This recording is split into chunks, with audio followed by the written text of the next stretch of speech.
Good morning, guys. Let's continue further and we'll continue with the next part. Before I continue with the next part, let me ask you a quick question. Did you get a chance to look at that video? Did you try at least that simple application we have seen yesterday? Did you try creating the UI? Did that work for you? Okay, many people are saying yes, that's good. So, yes, that's great. If you have, yes, if you have tried the things, then you might know that this is very simple part. I mean, it's as simple as you just create the UI and probably, every time it's going to give you a device independent or resolution independent UI. So this is exactly what we have discussed yesterday. So let us continue further and see what can we do with it. This is what we wanted to do yesterday. So we created a pretty much simple like linear layout, and we tried to put all the things in either horizontal or vertical orientation, right? We wanted to do something like this, but we couldn't. I mean, we created a simple UI which was either vertical or horizontal, something like this. If I'm not mistaken, yesterday we created this application. Here it is. This is the sign up, first name, last name, phone number, email, and so on and so forth. So we tried to create all of them in one single screen or in one single orientation like this. Only for this save and cancel, we created a separate layout and then we changed the orientation to horizontal. This is what we discussed yesterday, right? So let us continue further and let us see how we can add this behavior, like first name, last name should be horizontally next to each other. Last name and its edit box or edit text will be next to each other. Only for, I mean, that particular part, it should be horizontal. Same thing with the phone and same thing with email. So let's continue further and quickly design this application. I'm going to create a new application here. Will be again application one now. And today is what? February 8, I guess. Yes. And let's create this application here. Okay. So don't forget, this is a Java application. And let's continue further and see how we can do this. Very good. Excuse me. It will take a second. It's updating. Hopefully, it's going to pick up this from cache. And once it does, next time onwards, it's going to be pretty fast. Am I connected to the right one? Yes, that's correct. Okay, it will take a second or two. By the time, let's discuss the logic behind it. So probably looking at this, you can easily understand if I want to achieve something like this, then the logic is pretty simple here. So maybe I can just put it somewhere here and I'll show the logic here. The logic here is like maybe like this. Consider this as a linear layout. You know what linear layout is. We already have talked about that earlier. We are going to say that this is the linear layout with vertical orientation. That's pretty much easy to understand because all of these things should be vertically next to each other, isn't it? So this is what we are going to do here. So we are going to say like this is going to be a kind of, can I, no, I can't leave it. So this is what we are supposed to do. This is the linear layout, which is going to have vertical orientation, something like this. Okay. Now inside this vertical layout or inside this vertical linear layout, I want to add all these small linear layouts, sorry, all the small linear layouts with which we can easily create the implementation of that first name and its edit text or last name and its edit text horizontally. So all I'm saying here is we are going to add one more linear layout here. So this is going to be inner layout, you can say.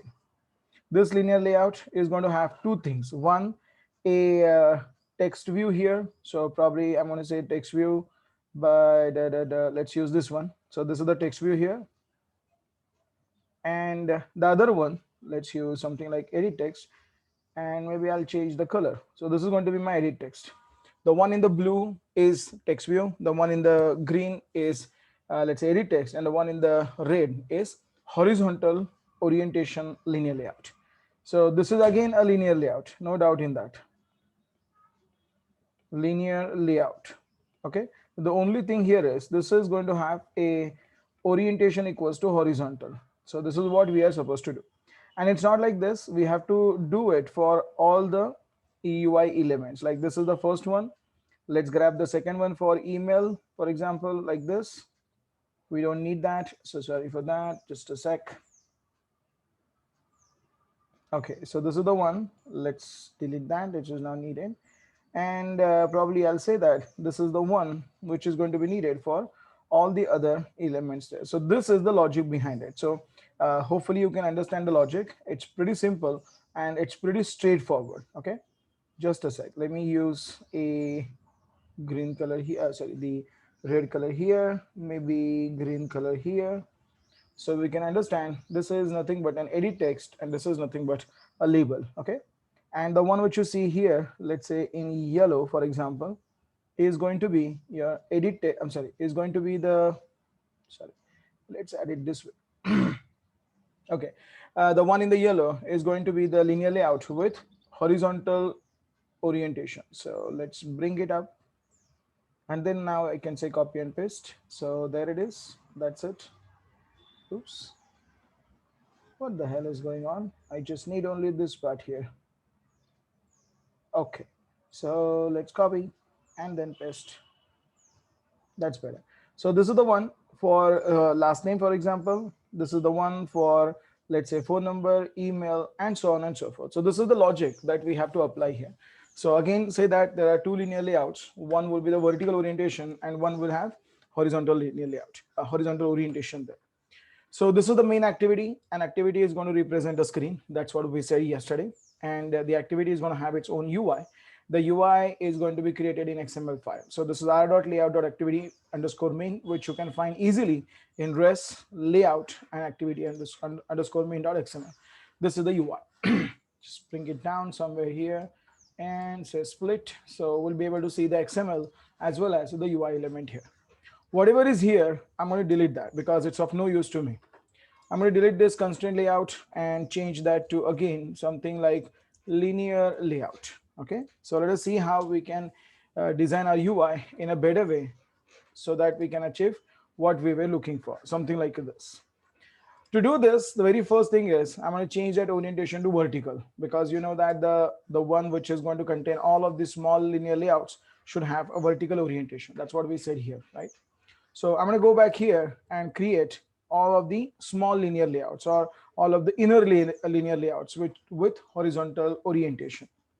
To do this, I'm going to go back here and say linear layout. It's going to be match parent wrap content, right? This is going to have orientation, which is horizontal. Actually speaking, horizontal is the default orientation here. So probably that's a reason why we don't have to specify it, but it's okay to specify that anyways. Manjiri, I'm not sharing the code because I know you're not writing the code along with me. I know that your machine is not having that good configuration, so it might hang in between. So it's better not to do it. That's the reason why I'm not sharing the code. Okay. So probably this is something that linear layout that we have created here, which is having horizontal orientation. And in between this, there are two things. One is the text view. I'm going to go back here and say match parent wrap content.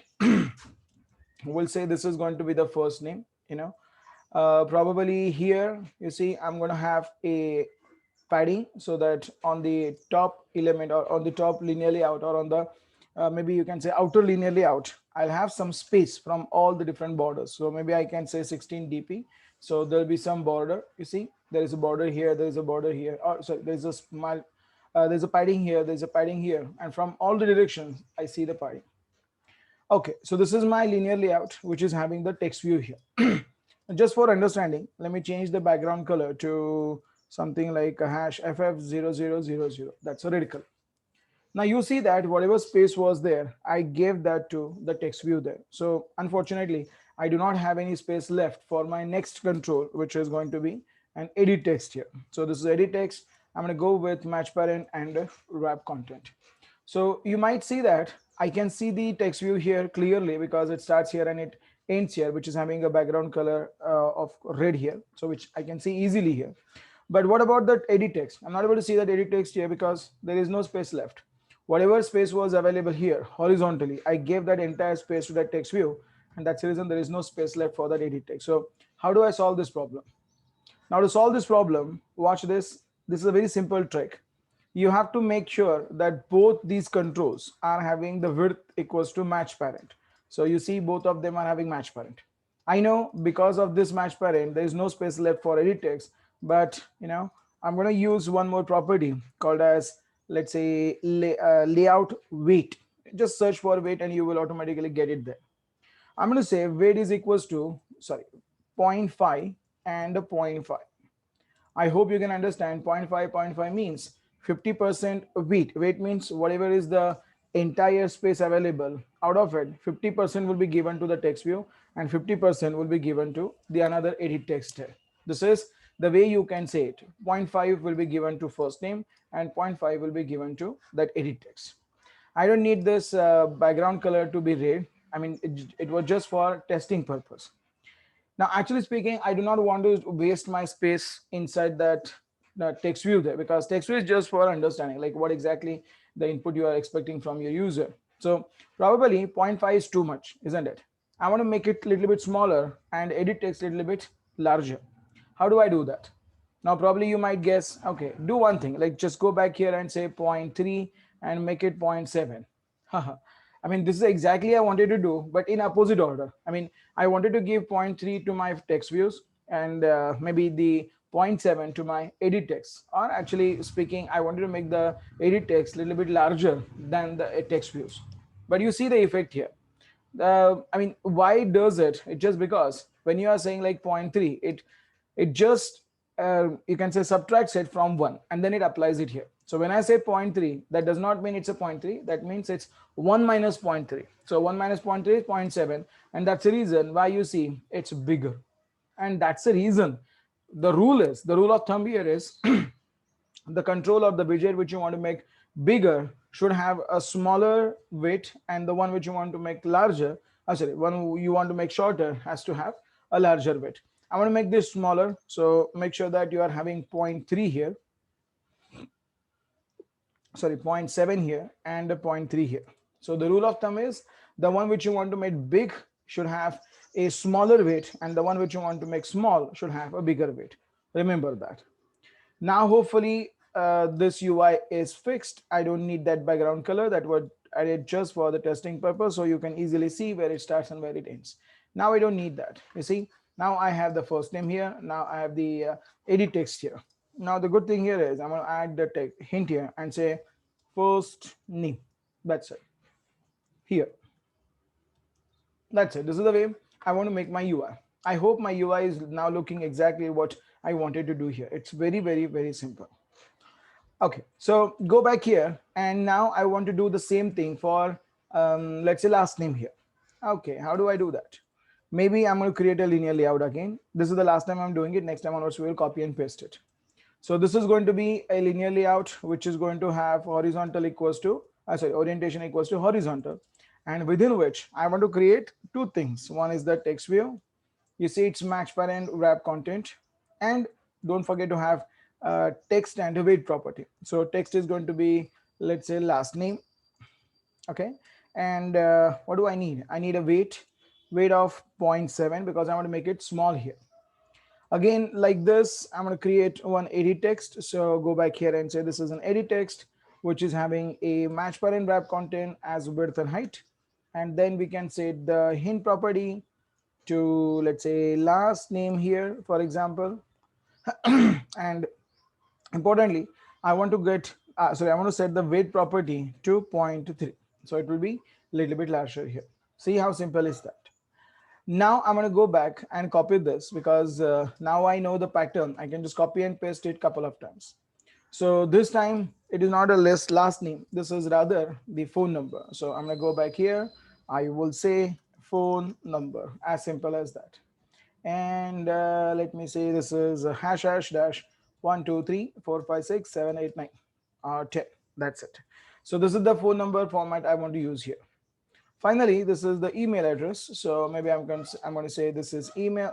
This is email and address. That's it. And just to let the user know that this is an email address, I'm going to say example@test.com. Okay. So that's how we are going to go for it. Very simple UI, and this is what exactly I was looking for. Let's add those two buttons now, save and cancel. We know now because we want to make them look horizontal. So we have to create one more linear layout with match parent wrap content. If you want, you can go for weight as well, but it's not needed.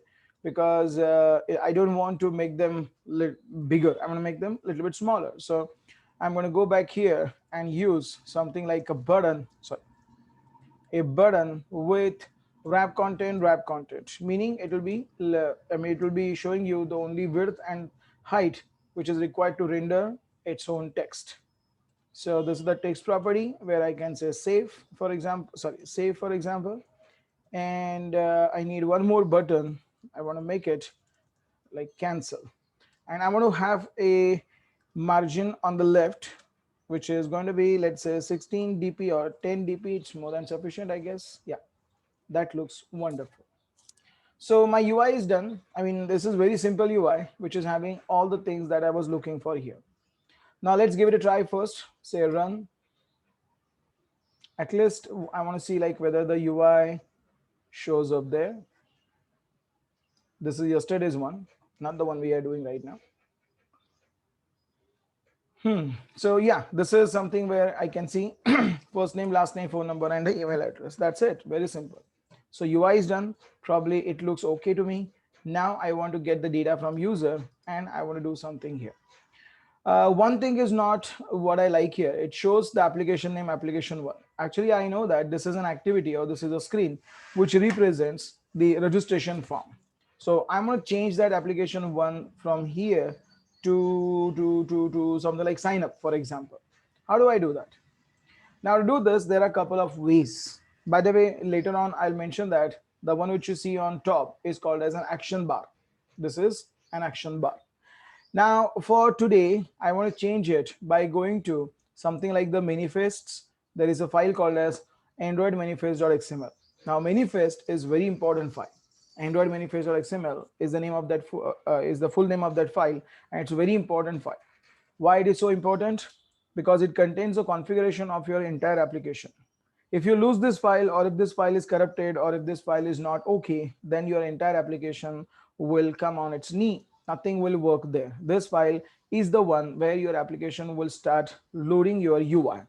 Looking at this file, Android application would know which activity, in this case main activity, which activity is the main and is the launcher activity. So we'll understand all of these things later, but today just remember, this is the application which contains, I'm sorry, this is the manifest file which contains the application which contains all the different components of your application. So there are 4 components. We'll talk about that, but right now important thing is this is the way we are going to configure the entire application here inside the Android manifest.xml. Now why I came here? I came here because I wanted to change main activity. You see that main activity is kind of registered here. So main activities label, this is the label for this particular activity here. Okay, so you come back here in activity and change that label to whatever you want to say. So this is going to be the sign up, and when I say run, you would see that in a second this is nothing but the sign up. As simple as that. So this is sign up. I'm getting the input from user. I'm going to click on save or cancel, and I want to do the stuff. It's very, very, very simple. Okay, so if it is working and I see that it is really working, so I can come back here, make the cancel button functioning. You know how to do that, right? So you have to write a function here. Maybe I can say public, so sorry. Okay, so it's public void. You can name anything there. So I'm going to say on cancel. That's better way to write the method. Important thing is it has to have a view v, and then you can say finish. Finish means it's cancel or unloads the active, unloads let's say current activity. This is very important. You cannot just move, or you cannot just you cannot delete the other activity, or you cannot unload the other activity. You can unload the current activity only, which means you have to be there in the same class, and then you have to call that function finish. Now you see here on cancel is kind of showing its font color as gray. Now this is a little bit trick again. Whenever you see on cancel, or whenever you see something in gray color, that means it is not yet referenced. So this is unreferenced. We have created that, but it is not, it shows that here the method on cancel is never used, meaning you declared it, but you have never used it. So how do I use that? So I'm going to cancel that, copy that on cancel, come back to activity underscore main. This is the button. I'm going to go back and say on click of this button. We already have done that yesterday. So nothing new to you. Let us run this application quickly and see if I click on cancel, whether it unloads the activity or not. So clicking on cancel, yes, it works. You see, sorry, let me just go back here and then launch the application again. And yeah, it works. We already have seen that yesterday.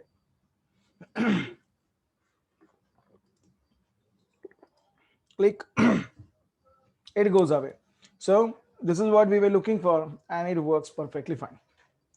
Now let's continue with the save button here. Now this is the first time we are doing it. I'm going a little bit slowly. So if you have any question, ask me immediately. So this is going to be say public, I'm sorry, this is going to be public void, whatever you can say. I'm going to say on save. Again, view v is important. And there, for now, I'm going to use log.e, where I can say main activity. Main activity is just for your understanding that this log is given by main activity, or maybe added on console by main activity. And the main log, I want to say that save button clicked, like yesterday, we tried that or cancel button clicked yesterday, and now we are saying the save button clicked here. Let's see if that fixes my problem, if it shows something on logcat. So I'm going to go on logcat. Let's delete the entire area here, and if I click on save, save, I can see that right here. Can I? Okay, I can see that, isn't it? Can I? No, it's not showing up. Oh, it's not showing up. Why is it not showing up? I'm clicking on this, but it's not showing up. Any reason? Why do you think so? Yes. What is that, Manjari, I'm missing? I wrote that method, right? So I wrote that log as well, but it's not showing up. I mean, I'm trying. Ah, exactly. So you guys are paying attention. Very good. So if I go back to on activity, and if I want to make this button functional, what do you need to do here? You have to say on click and then say on save. Now I can come back and run this. And if I try to look at my console, hopefully it should show me the save button clicked. And you see that the save button clicked multiple times. Exactly right. So this is what we were supposed to do. We did that. It worked fine. Very nice. Okay, so if it is working fine, that simply means now I can go back and try to get the input from user. Now, because you see it's kind of working fine. So let's go to the next step and try to get the input from user. Now, to get the input from user, let us understand the logic behind it. The logic is very important. Okay, maybe right here. Later layout, we'll talk about that later. So let us understand the logic behind it. Pay attention. So what happens here is when you create a UI is like this. For example, there is a linear layout, or maybe you can say there is maybe a views UI. Whatever it is, it could be something like a linear layout, or it could be anything here. So this is the linear layout, for example. I'm making it very simple. This is going to be a text view, for example. This is going to be an edit text, for example, and or maybe I can make it like edit text here. Maybe I can create the UI like this here, and maybe I can say this is the first name. This is the UI, first name. This is the this is the text view here, and there is an edit text here, video. And I have a very simple button here. So this is the button, let's say save. And there is another button, let's say cancel. Okay, now pay attention and see what exactly happens behind the scene. We know that fact that this is a kind of a label or a text view. This is a kind of an edit text. We already have seen that last time. And I'm going to go back here and say this is going to be button 1 and this is going to be button 2. This is exactly what we know they are. Okay. Now let us see what happens behind the scene. So behind the scene, when we are kind of calling that method inside my on activity. So if I go for on create inside my activity, if I go to on create and if I call that method set content view, let us see what happens here. So the moment you call that method on create set content view. So inside my on create, this method, we are calling something like a set content view. Okay, so this is what we are doing here, and we are passing this entire XML file here. So this is going to be something like activity underscore main dot XML. So if I pass this activity underscore main dot XML inside this particular path, this particular method, set content view, let us see what happens behind the scene. Very first thing is we are writing this method, or we are we are calling this method rather inside a Java class. Probably we all know that Java cannot deal with anything other than the object oriented, that is class here. So we have to pass that XML file here. That's no doubt, it is true, but we are doing it inside something like main activity. Sorry, main activity dot Java. So right inside this, or maybe instead of saying Java, I would say this is the class. So this is the class main activity, and inside this we are having a method called as onCreate, and inside that method we are calling another method set content view. Very nice. Now what? So understand this now.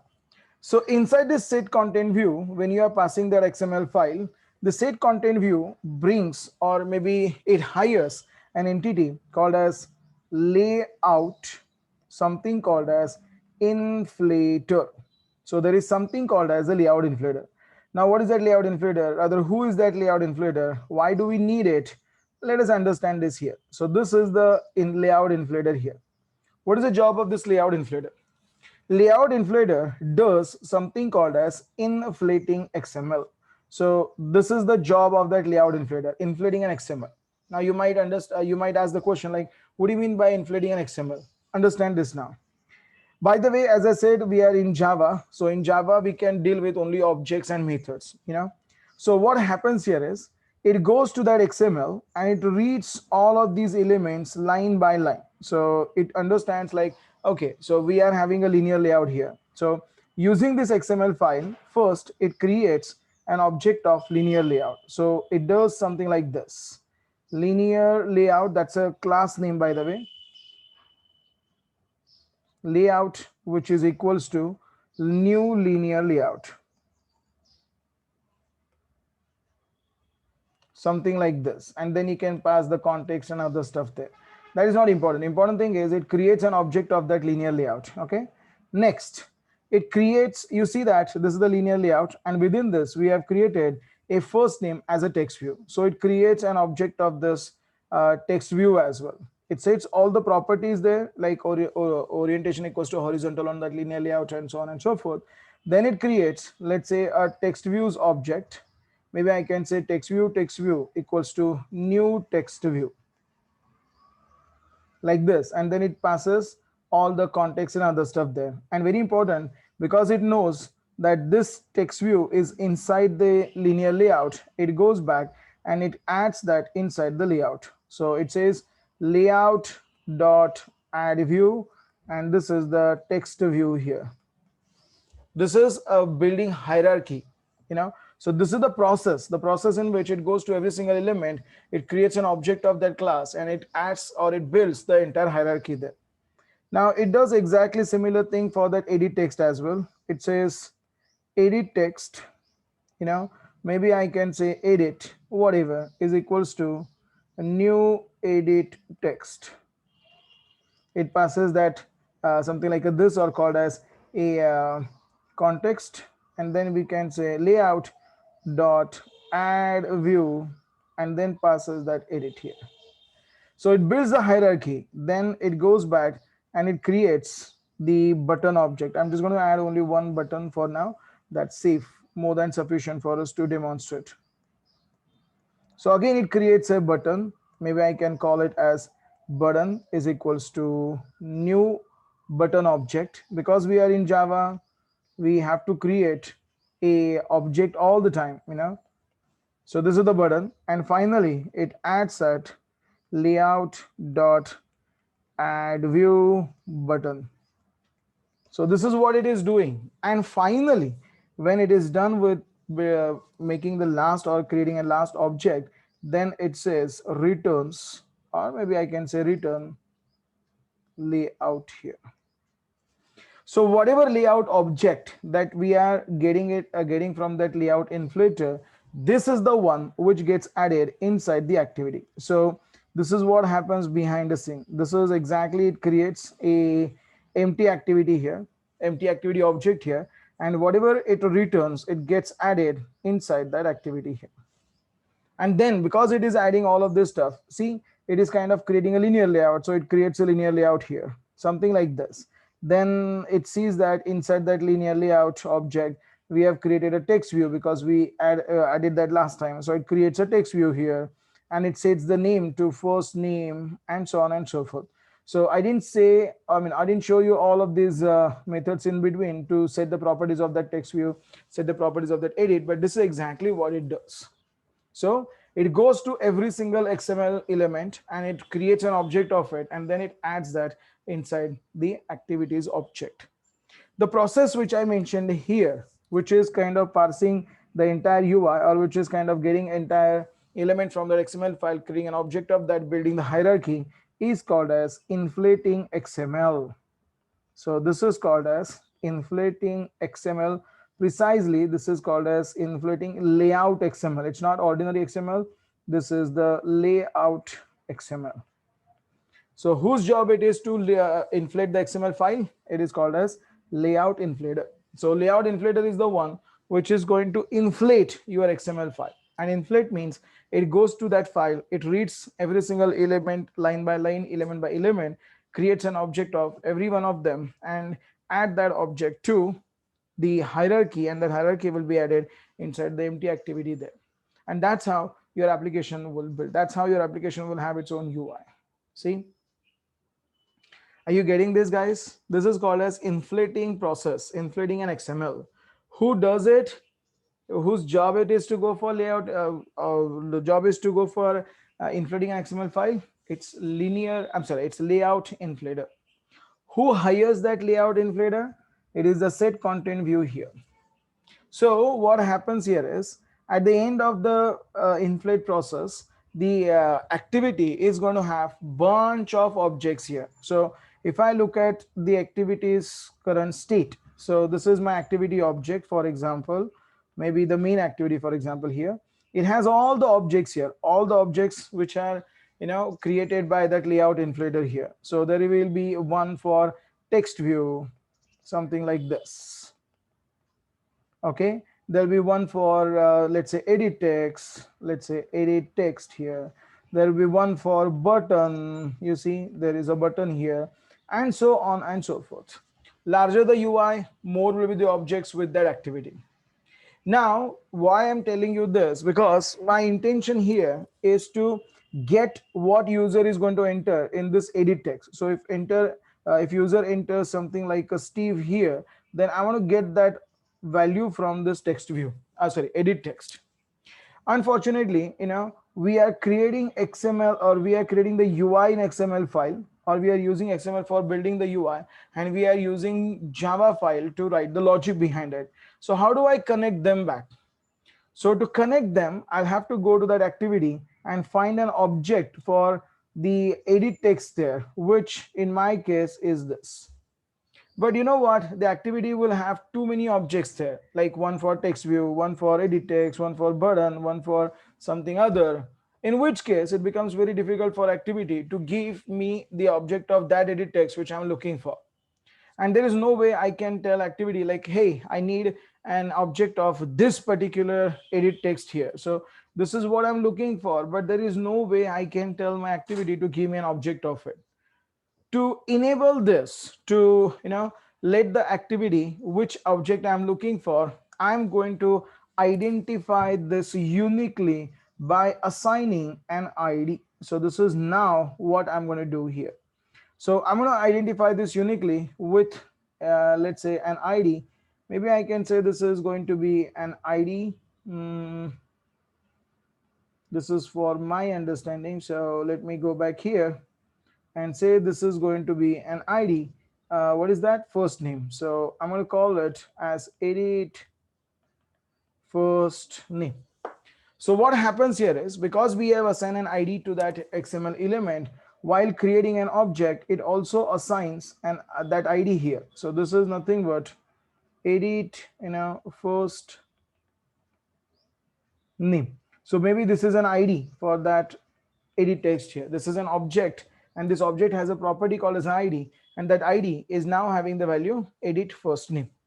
Now hopefully it becomes easy for me to ask my activity to give me an object of it. I might say, hey activity, you have bunch of objects, I know, but I'm looking for only one object for now. Which object?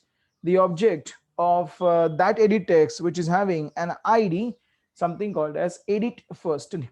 So maybe I can go to an activity and say, hey, find that view whose ID is equals to edit first name. This is layout inflating process. It goes to that XML file. It gets the object simply by looking at or just by searching an ID, the one which I assign inside the XML file. So how do we do it then? Look at this practically now. This is what is going to happen behind the scene, and this is the way we can handle it practically. Watch this and understand this. I'm going to go back to XML file here, and I want to identify all of these edit text here. Like this is an edit text for first name. This is an edit text for last name. This is an edit text for phone number. This is an edit text for email. So I'm going to go back to every single edit text and will assign an ID. Now in Android, there is a special way we have to use to assign an ID. So I can say @ plus ID. For now, just say that this is the style. I'll explain what is @ means later. So what is this? This is going to be my edit first name. Okay.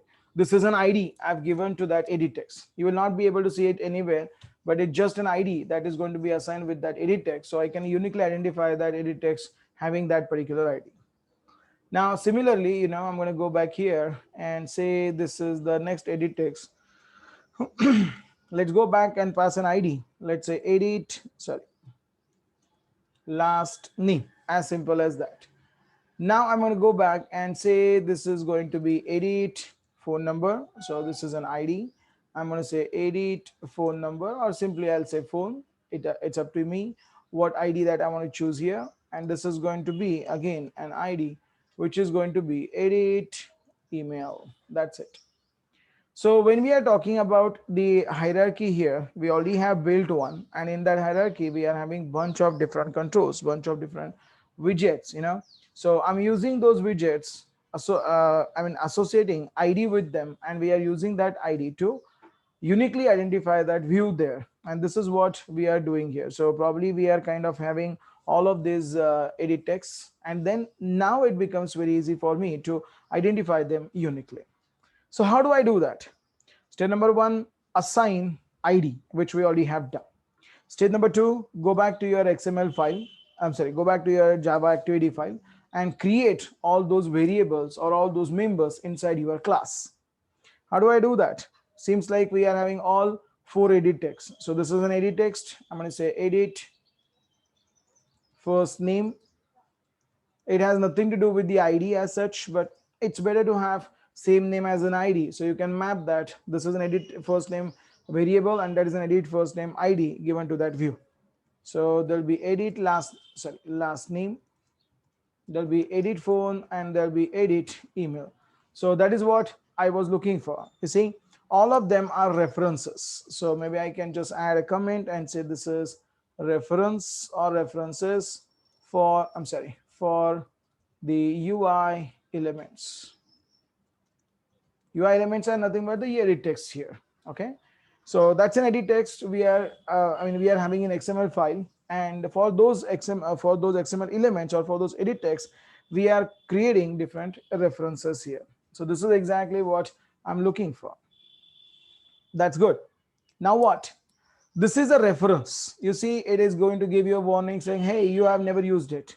Of course, I have never used it, but now I want to use that. So what I want to do here, I want to use that edit text for edit first name, edit last name, edit phone, and edit email. And then I want to point them to those objects here. So this is an object, for example, having an ID edit first name. So I'm going to use that object and refer it by using edit first name. How do I do that? So here I'm going to go back and try to say link the references, or maybe refer the references better, refer the layout objects or layout elements object better, element objects with references. So how do we do that? To do this, we are going to call edit first name, which is equals to call the method called as edit, I'm sorry, find view by ID. You know, every XML element or every edit text, for example, is having an ID associated with it. We like what we did here. So now we know there'll be objects created, and every object which is having an ID there can be uniquely identified. So we are saying, hey, just go to your XML, go to your object collection, like what I showed you here, and find that view which is having an ID. Which ID?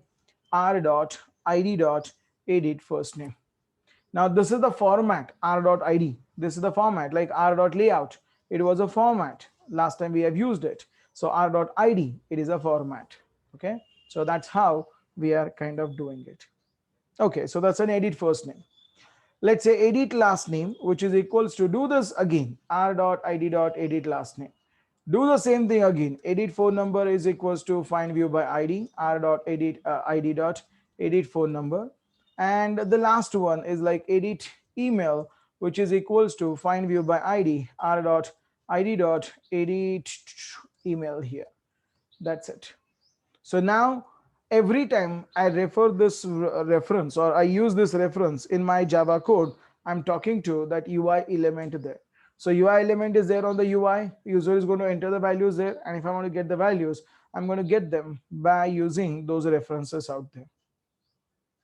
Are you getting it, guys? Getting the logic behind this? The process which does this job, the process where every XML element gets converted into an object of that class, respective class, is called as inflating layout file or inflating layout XML file. So always remember that whenever you are calling the method set content view from on create, it always does inflating layout XML file. So this is how it is going to do it. Okay. Okay. So now we are having the references set. Probably I'm going to go back and go to the save method and get all the values here. So probably I'm looking for, let's say, first name, which I can get that easily by saying edit first name dot get text. Get text means I want to get the text inside it dot toString. You know, toString method, which is going to convert that into a string. Similarly, I'm going to go back here and say last name, which is equals to edit last name dot get text dot toString. Again, this is going to be, what was that, phone number, I guess. Yeah, phone number, which is going to be edit phone dot get text and dot toString. That's it. And then lastly, this is the email address, edit email dot get text dot toString. Okay, that's it. This is how we are going to get the input from user. So probably I'm going to say right here, read input values given by user. This is how we are going to do it. And then just for our confirmation, I'm going to say E. That's going to be main activity. That is where we are generating the log files, and here log statements. And here I'm going to say, what is your first name? I don't know. Let me just see what my user has entered here. By using plus, I'm going to say first name. That's it. This is how we are going to print all the values there. So this is my first name. This is going to be the last name. So let's change that to last name. Let's change that to phone number. Let's change that to email. Okay, so this is going to be last name. This is going to be the phone number, and this is going to be the email. That's it. Will that work? Let's give it a try. Let me just go back here, stop that application and run it again. Open the logcat. It's already there. Just close all of this. We don't need that. Okay, what is your first name? The first name here is, let's say, Steve. What is the last name? Last name is Jobs. What is phone number? Let's say +1 blah blah blah blah blah. And then what is an email address? Let me say steve@apple.com, for example. And again, when I say save, boom, do you see that? Save button is clicked, no doubt in that. First name is Steve, last name is Jobs, phone number is whatever user has entered, and email is again whatever user has entered, that is steve@apple.com. That's it. That's it, guys. Do you understand what have you done here? Very good. Do you want me to give one more example? Should we try that one more time? Okay, very good. Have you understood that? Yes. Do you want me to try again? Yes. Okay.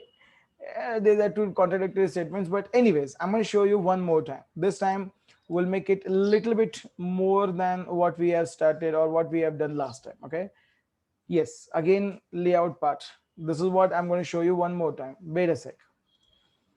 I'm going to create a second application now, which is going to be an empty activity again. So this is going to be my application 2. And right inside this, I want to create this object. Sorry, I want to create this project. What the hell? Just a sec.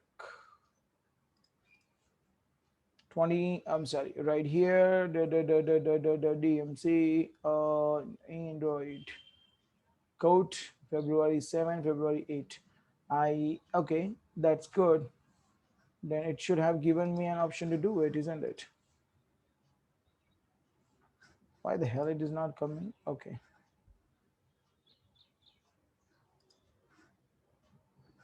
I knew that it's not there, so don't tell me that.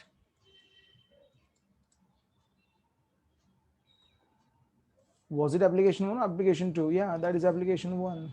Okay. Let's recreate it now. Okay, now it's creating. Sometimes, it doesn't work. It's okay. Fine. So now we see the application is created, right? So let us go back here and let us create it a little bit quickly. This time I want to add a little bit more number of controls, so it will be easy for us to see how the UI is going to get the input from user and how we can do it again. Okay, so check this out. I want to go back to main file. That's Android, not this one. I'm sorry, not this one. This one here, and let us create the UI very quickly. Okay, so to create the UI, I'm going to go back here. I don't need that. I'm going to delete this one as well, and we'll replace this with linear layout. Okay, and this is going to be orientation equals to horizontal.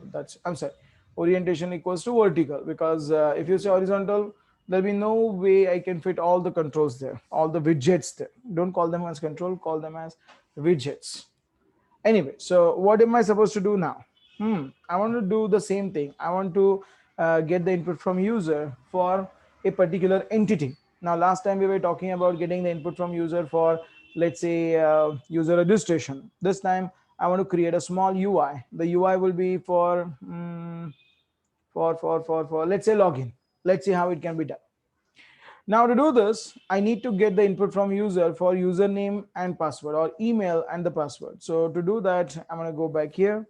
You know that last time we talked about this, the larger portion, the larger activity will be vertical activity, while the smaller activities, which is, all of those activities which are going to add two things. One is the label or text view, and second one is the edit text. If you want them to, be there horizontal to each other, then you should put that in a separate layout, and then the layout will have a orientation set to something like a horizontal. So this is what I'm going to try now.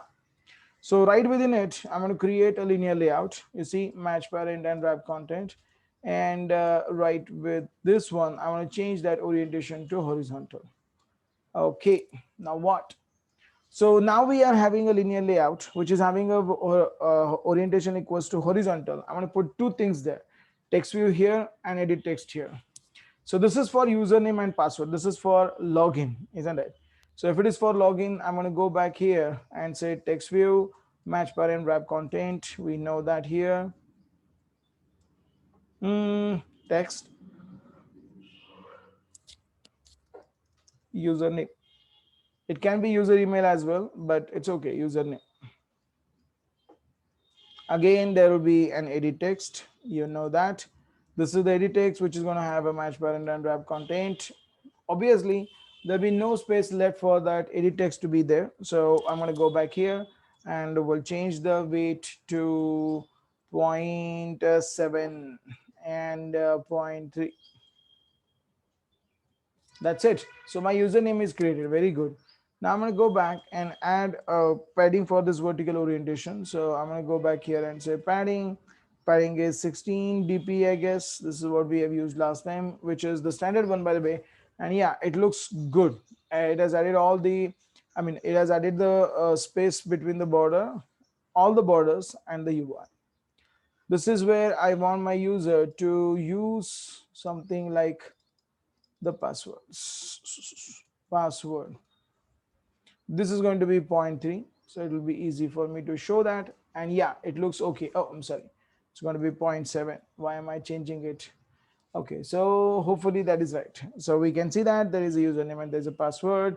I need to add two buttons. If you want, you can do it in this way, or you can put that in one or the other way. You decide how your UI will look like. Okay, importantly, I need one button, actually two buttons, one for login and one for maybe registration, for example. So I'm going to go back here and coming down, I want to create one more linear layout,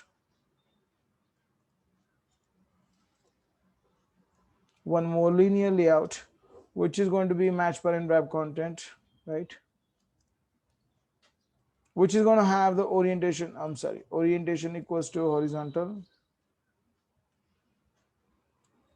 And within it, I need two buttons. I mean, I can copy and paste the one which I've created last time. It's okay. We are doing it for the first time, so it's perfectly fine. This is going to be wrap content, wrap content. This is going to be the text. I'm going to say login, go back here, add one more. That's sign up. Okay. Instead of saying login, let me use the better word, sign in. So at least it will match with the sign up and sign in. Okay.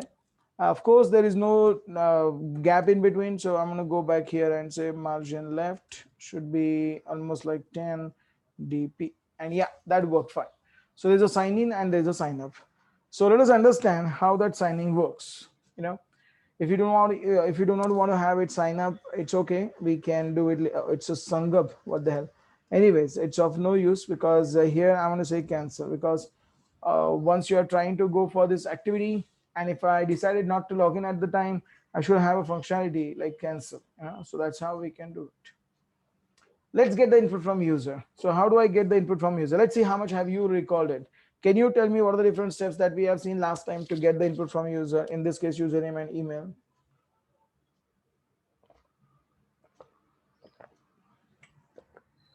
How much you can recall? Let me see. What should I do in order to identify those elements uniquely? Yes, assign IDs to every single edit text. Okay, I'm going to go back here. Can you tell me what is the way to create that ID, or what is the way to assign an ID here in edit text? Yes, we have to go for ID property @ plus ID, and whatever ID you want to give it to that edit text. So I'm going to say this is edit username. That's it. And coming back here, I'm so sorry, this is not the username, this is the password.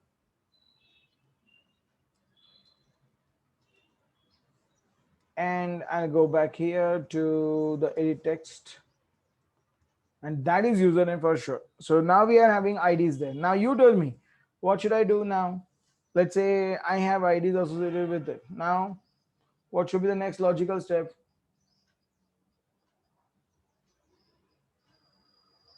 Yes, what should be the logical step? Next logical step, a reference. So we have to create the references in our Java file, So let's go back to that main activity.java somewhere here. I'm going to create edit username, edit password. This is edit text, by the way. Okay, I did that. Now what? I created the references in Java file, the class file here. Okay, the next one.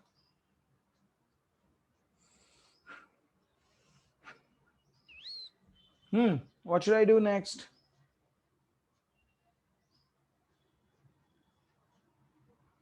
Let's see who can say. find view by ID. Correct. So yes, you. So what we are supposed to do? We have to go back to on create and say this is going to be edit username, which is equals to find view by ID r dot id dot user edit username, whatever here. Next, edit password, which is equals to find view by ID r dot id dot edit password. Okay, now what? Oops, oops. Okay, now what? We did that. Now what? Will it automatically work? No, we'll have to have a method for clicking on that button and doing something there. So maybe I can call it as public, public void on sign up. For example, very important, accept a view. Otherwise, nothing is going to work. Okay, so how do I get the actual username and actual password? Yes, guys. How do I get the username and password from those edit texts? Which method did we use last time to get the info from user? Get text. Very good. So I'm going to go back and say edit user test, so username dot get text dot to string.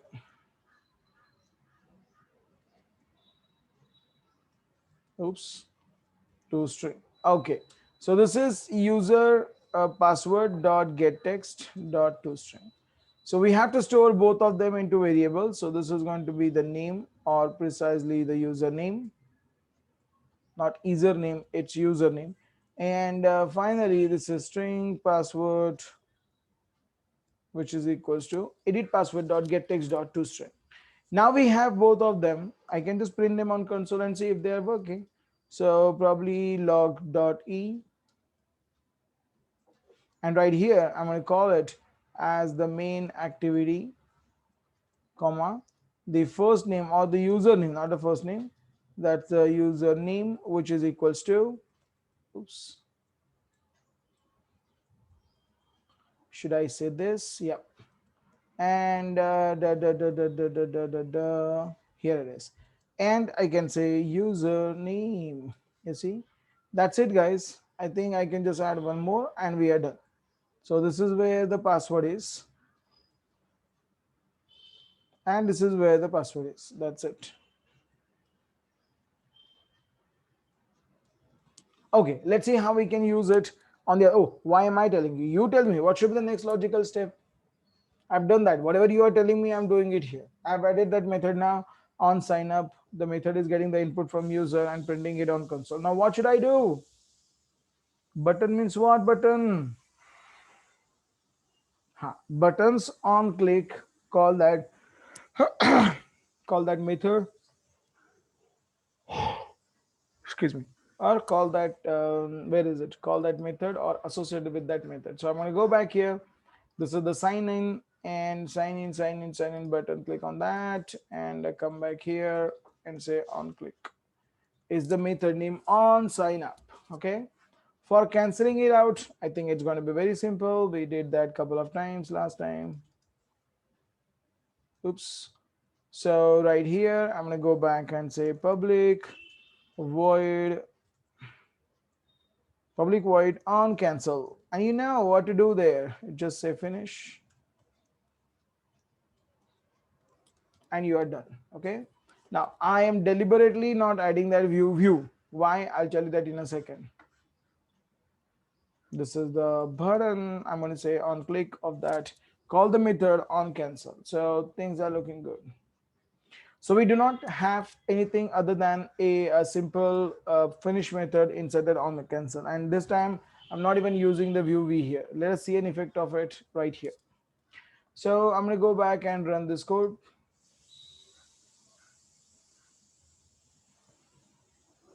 Okay, here I am. I'm going to look at the logcat and see if I'm getting that user input, whatever user is going to say. So what is your username? So I'm going to go back here and say the username is test @test.com, the password is test. And if I say on click, you see this is the username user has entered, this is the password user has entered, and whatever is available here, we'll send it across and we'll get the thing from database later, not today, but later. Finally, now see what happens. Finally, when I click on cancel, oh, it's not cancelled. It's like my application has crashed. You see, right here, there is an error. The error here is, you see that it's a fatal exception. Fatal exception means it's an error. Error means your application has stopped abruptly. Tell me, have you seen different dialog boxes saying, yeah, this application stopped abruptly or in internally, and do you have to wait on it or cancel on it or terminate on it?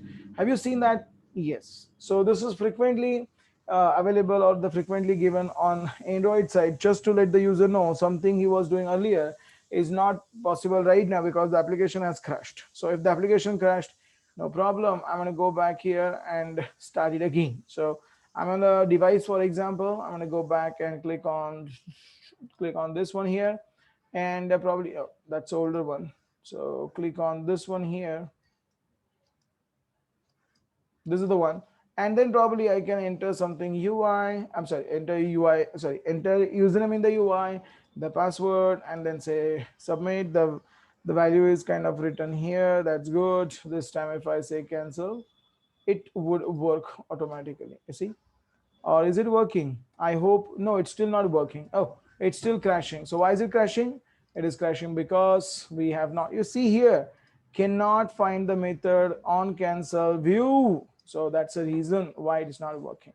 So we'll have to go back here and say view or view v.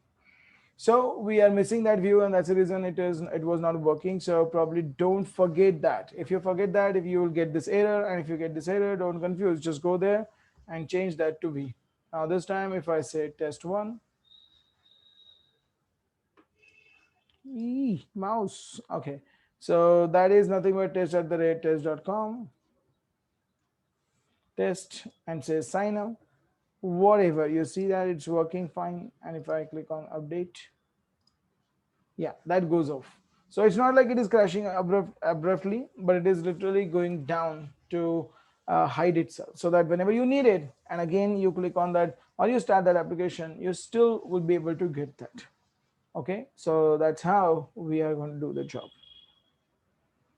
Okay, any question, guys? Do you want me to wait for a minute or two so that you can digest and then tell me whether it's possible, whether it is something that you are getting it? After click on the sign up, the get text should be clear. Okay, so once you print all of these details, if you want to clear up the edit text, how do you do that? It's exactly opposite of get text. So I'm going to say clear the text, sorry, get it text. How do I do that? It's opposite of it. So edit, how do I get how do I got the input from user last time? Yes, Vishal, which method did we use to get the input from user? Was it something like a get text? Yes. It's not get edit text, it's get text. Okay. So get text is for getting the value, set text is for setting the value. So you are going to say set, sorry, edit user password, or edit, let's start with the user edit username. Sequence doesn't matter, but it's okay. Set text, which I'm sorry, set text, sorry, set text, which is equals to blank. And maybe I can say this is going to be edit password dot set text equals to blank. As simple as that. So Vishal, you see, this is how we are going to do it. Why am I not getting that mouse pointer sometimes, you know? Okay, now this time, let's see what happens. I'm going to go back here and get the input from user. So, okay, I can find it now. Just click on that. Maybe I can say this is Steve again. Password is Steve1234, whatever it is. I'm going to say sign up or sign in, whatever it is. You see the data here, username and password, and boom, you see that both of them got cleared. Okay, so that's the way we can do it. Yeah, that's the way we can do it. Very, very, very simple. So you can do it in this way. You can go this way. There are many options available here, and this is the way you can do it. Guys, are you done? You getting it?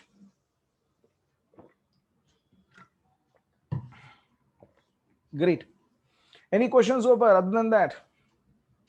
That was the only question, I guess. Any other questions so far?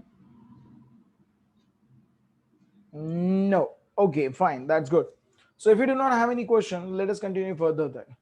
So now we know the process. Now we know what linear layout is and how we can use it, or how the layout inflator is doing its job. What do you mean by the inflating layout XML file, and so on and so forth. So we already have discussed all of these things, and now we want to move further and do something better than what I did last time. So last time I've just used a very simple text view and edit text. This time I want to go for different controls or different widgets there, one by one and step by step. Okay, so how do I do this? To do this, which one should I go for? Okay, there are many actually. So let's go back here and start designing the UI.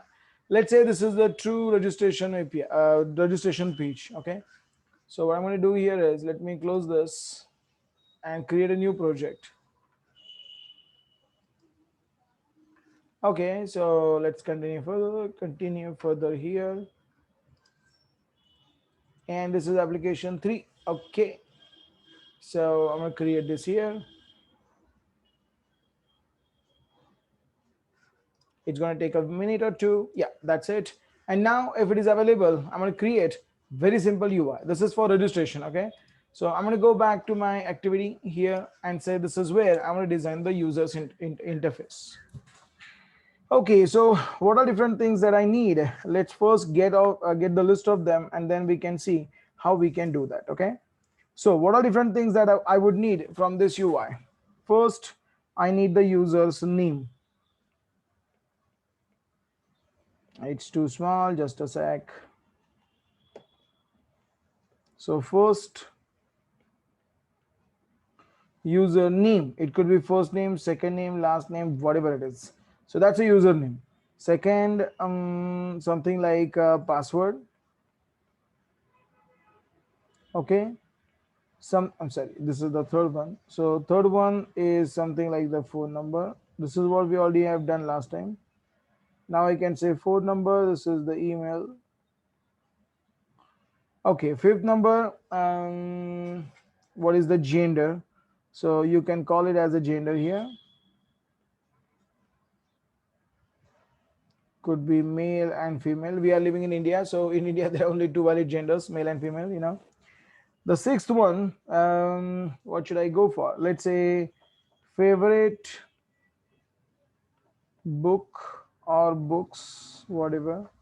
So there will be a checkboxes where we can get the input from user. Okay. Seventh, rating. What is the rating of this user? How do you rate yourself? How good you are, how bad you are, so on and so forth, for example. What am I missing? What am I missing right now? 1, 2, 3, 4. Okay, that's it. So hopefully if needed, we can go for these controls, or we can go for adding those later. So we talked about this. This is the username where we are going to get input from user. There will be a cursor here. The same thing going to happen with the password. The same thing is going to happen with phone number and email address. And finally, this is an email address. But what about the others? What about the gender? Gender is going to be male and female, male or female, right? So there'll be a radio button, for example. This is going to be a male and this is going to be a female. I can bet on that you already have used these controls, right? So this is how we can do it. I'm sorry, this is the checkbox. I'm sorry, this is the option button or the option buttons group. Next one is the favorite books. That is going to be a checkbox. So something like this. There will be a kind of book one. There'll be another checkbox here. We will call it as the book 2. And whichever you need, you can just check this out. So that's a checkbox here. Okay. I think that's a rating bar. Now the rating bar looks like this. This is the first one. second one, third one, fourth one, and fifth one, just for an example. So as you see, like you can use the, you can use the finger gesture, something like a left to right or right to left. It will automatically change the number of stars which will get activated there. It's very simple. It's a default control available in Android. You see, this is the way you can do it. As simple as that. Okay. What is the question here? Manjari, try to put the questions on public channel, please. When we are using view or cancel, view on cancel, it gets down, but when we are not using view, it also gets that. Our app, why is it not showing the app crashed? Why will it crash? See, the back button is already there. Haven't you seen that? So if you look at the editor here, sorry, if you look at the email, sorry, if you look at the emulator, if you look at the real device, do you see that there is a back button here? So when you click on back button, it always creates, or it always calls the calls that back button there, or the finish method there. So that's the reason it won't crash, because we know if it is an activity, the activity will always have a chance to finish itself. So Manjari, there'll be no problem as such, because both of them are kind of simple classes. The only things which is going to be different here is if you want to use it, then you can, if you want to get out of that activity, you can use back button, which is given by Android's firmware, or sorry, Android's hardware.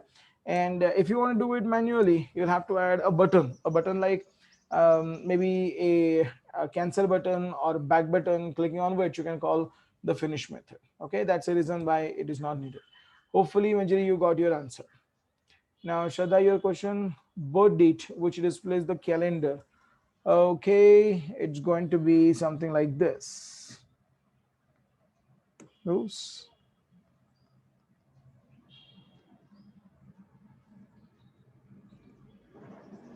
And birth date will be, it's a little bit different. We'll show you how to do that. It's going to be a little bit different. And there'll be a kind of an option here, so this is the birth date.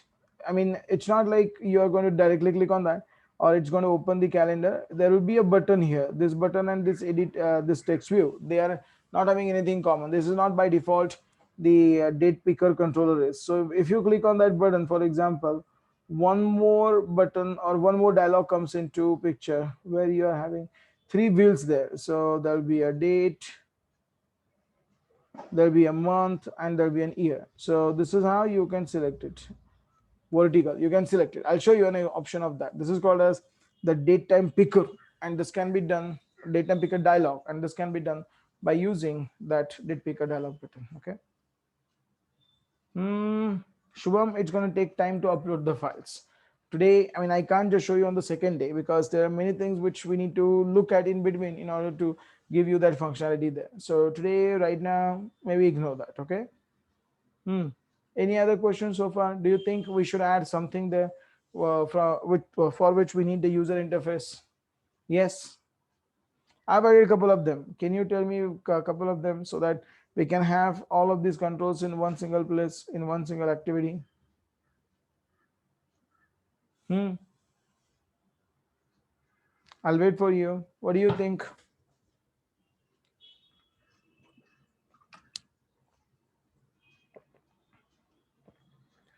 CAPTCHA. Pooja, CAPTCHA is not needed in mobile applications. Have you ever used the CAPTCHA on mobile application? If you're downloading any application from Play Store or App Store, you see that there will be no CAPTCHA. So the main reason why CAPTCHA exists is because the website wants to check that whoever is filling the form is not the robot, is the person. Because if it is a person, you see that the CAPTCHA values are pretty cryptic. You have to read it carefully in order to answer that question. So for a machine, it's not possible. So for us it is possible, because we are having the memory there. But for the others, it's not possible. So probably this is the way we can do it there. Anything other than that? That's the reason why CAPTCHA isn't there, by the way, Pooja. So anything other than that, CAPTCHA? Yes, do you want to go for? Hmm. Nothing? You sure about that? Okay, if you are sure about it, not a big deal.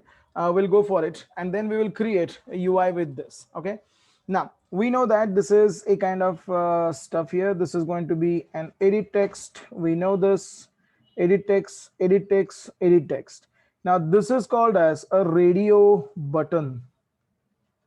So only option or the only thing which we need to do here is to replace that with edit radio button. That's it. Okay. Then this is called as the checkbox. You see, this is called as a checkbox.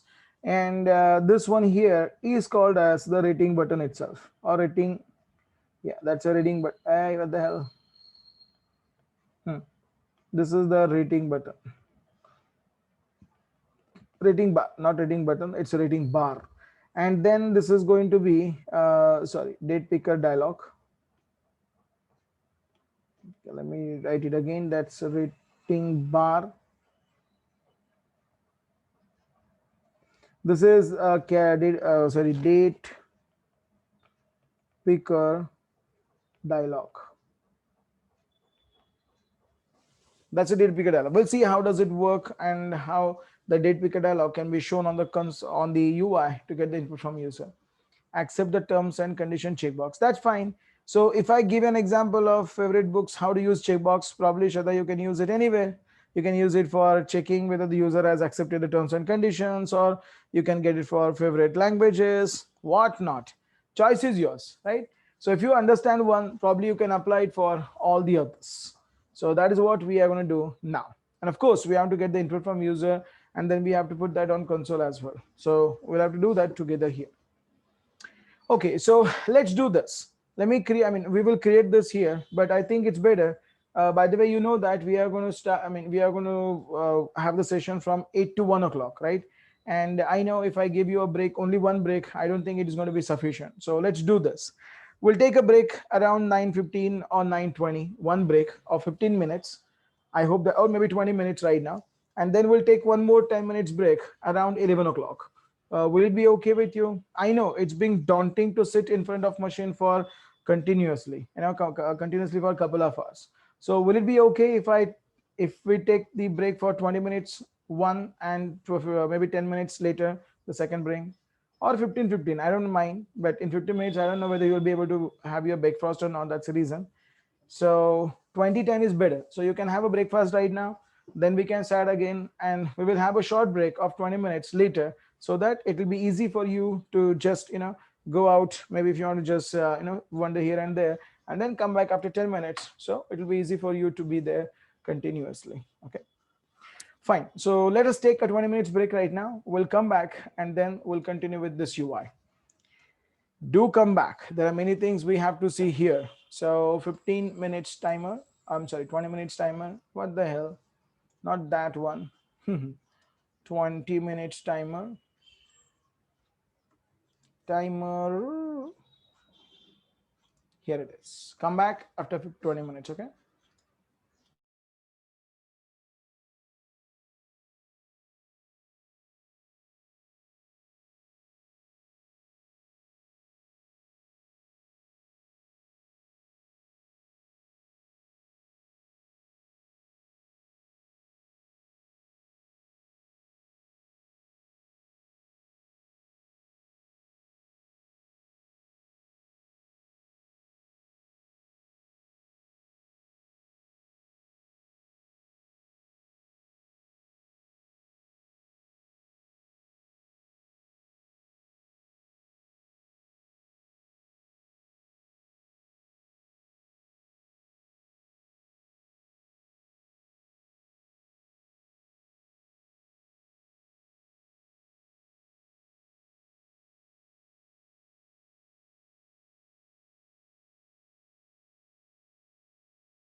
I was asking this question and I was on mute. Exactly. That's why I was wondering like why no one is responding. Okay, are you there, guys? Okay, yeah, that's good. Okay, so let's continue and see how we can create this UI with the different widgets there. So it will be kind of easy for us to see how to add different user interface or different widgets whenever we need them. So let's continue with this UI. This is kind of a sign up UI. Okay, let's do it quickly. It's not going to take more time. It's going to follow the same technique, by the way. So let me create again application 3, as simple as that. So probably we have to use different widgets here. Like we'll start with edit text. We already have done that earlier. Other than that, we are going to use a radio button. See how we can do that. Going back to the activity control, sorry, activity main here. And you see, now we will create a simple UI. We don't need this one. We already have talked about that, right? So we just need a very simple linear layout. Okay. So in the linear layout, the orientation is equals to, I'm sorry, vertical is what we are looking for. So vertical. Now we'll go back and we'll try to create different widgets here. Maybe I'm going to start with the text view. Not going to add every single thing there because few things we already have seen last time. So maybe I can just say this is going to be the name directly. Instead of saying first name and last name, this is going to say username. A username in the sense the full name better. Let's add some padding. 16 dp. So that's a standard one. Next one, I want to get the input from user for full name, which is going to be match parent wrap content. Okay. This is going to be hint. Let's say full name.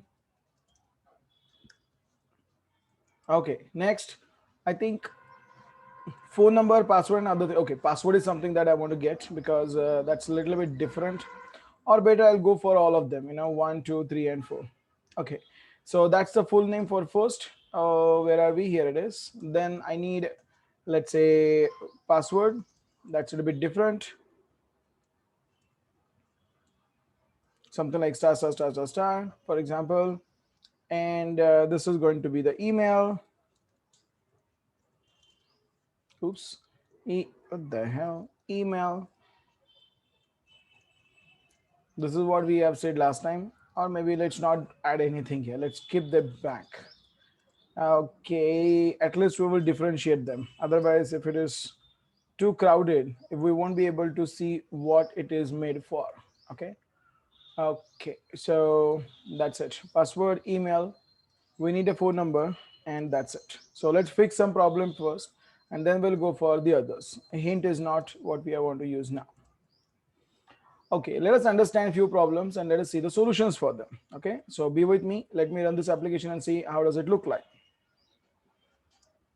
It's very simple right now. There is nothing. It's kind of full name for maybe the password, maybe email, and something like phone. There is no widget for getting a location section. It's something which is a little bit different. We have to use something called as location manager. We have to track the application, the user's current location. We'll see that later. Okay. So right now I want to get the full name, password, email, and the phone number. So full name, I can understand it's test, for example, but it is a password, isn't it? If I say my password is test, anyone can see that. So I want to hide that password. When we are talking about a password, the password will not be shown to anyone. It's kind of masked. So as we type here, I don't want anyone to see the characters there. So how do I do that? This is problem number 1. Problem number 2, when we are talking about when we are talking about the email, here I want to get the email. Now, imagine that you are doing it on device, because when you are on device, then you have to use the physical keyboard, the soft keyboard here, or the keyboard which shows up on your screen. This is called the on-screen keyboard, or it's also called as input panel, or it's also called as a software keyboard. So we'll have to use this keyboard there. How do we do that? So maybe I can say test. At the rate is not here, so I'm going to click on that. I'm going to come back here and say at the rate. Again, test dot is here, so this is call. Now imagine that we want to give that email, and we know that every email has to have at the rate sign, but because there is no at the rate sign on this keyboard or in this front, we'll have to change the keyboard, we'll have to come back, and then we'll have to write that here. So I want to make that life a little bit simpler for user, so that user can find at the rate symbol and dot right next to this, or right on the same screen here. We don't have to change the keyboard layout like this. That's another problem, or problem number 2. Problem number 3, this is the phone number. Now phone number we know has to have the numbers in it, but I may go back and use the characters like this, which makes my phone number invalid. So user may enter invalid phone number like this. I want to find a solution for these 3 problems. And you know what? Solution for these 3 problems is one, that's input method. See what do you mean by that and how do you do that? I'm going to go back here to the password first. And for this, okay, this is the email's password. This is the one. So for this for this edit text, I want to use something called as input type or input method. So maybe I can go for input type and I can say that this is the text password. So when I say the input type is equals to text password, see what happens now. Let me run this. Yes, I do want to. Okay, now watch this and see what happens here. On full name, if I try to put the characters, yeah, there is no change. I can see all the characters there. But when I say password, and if I say test, do you see that the characters are hidden? I mean, instead of saying the TEST characters, we can see the dots here. This is very simple to fix by adding input type is equals to text password. One problem is solved. Okay, let's go to that edit text and see how we can solve this problem. Here I'm going to say input type is equals to email address. So I'm sorry, email address. Now let us see what happens. Pay attention to the keyboard, because now the keyboard layout is going to change a little bit. Okay, let me click on that. This is the textual keyboard you see here. This is the textual keyboard again you see here. And the moment I click on email, do you see something? So if I click on first name and if I click on email, pay attention and tell me what is changed here. Let's see what is your observation. Full name and email, what is changed?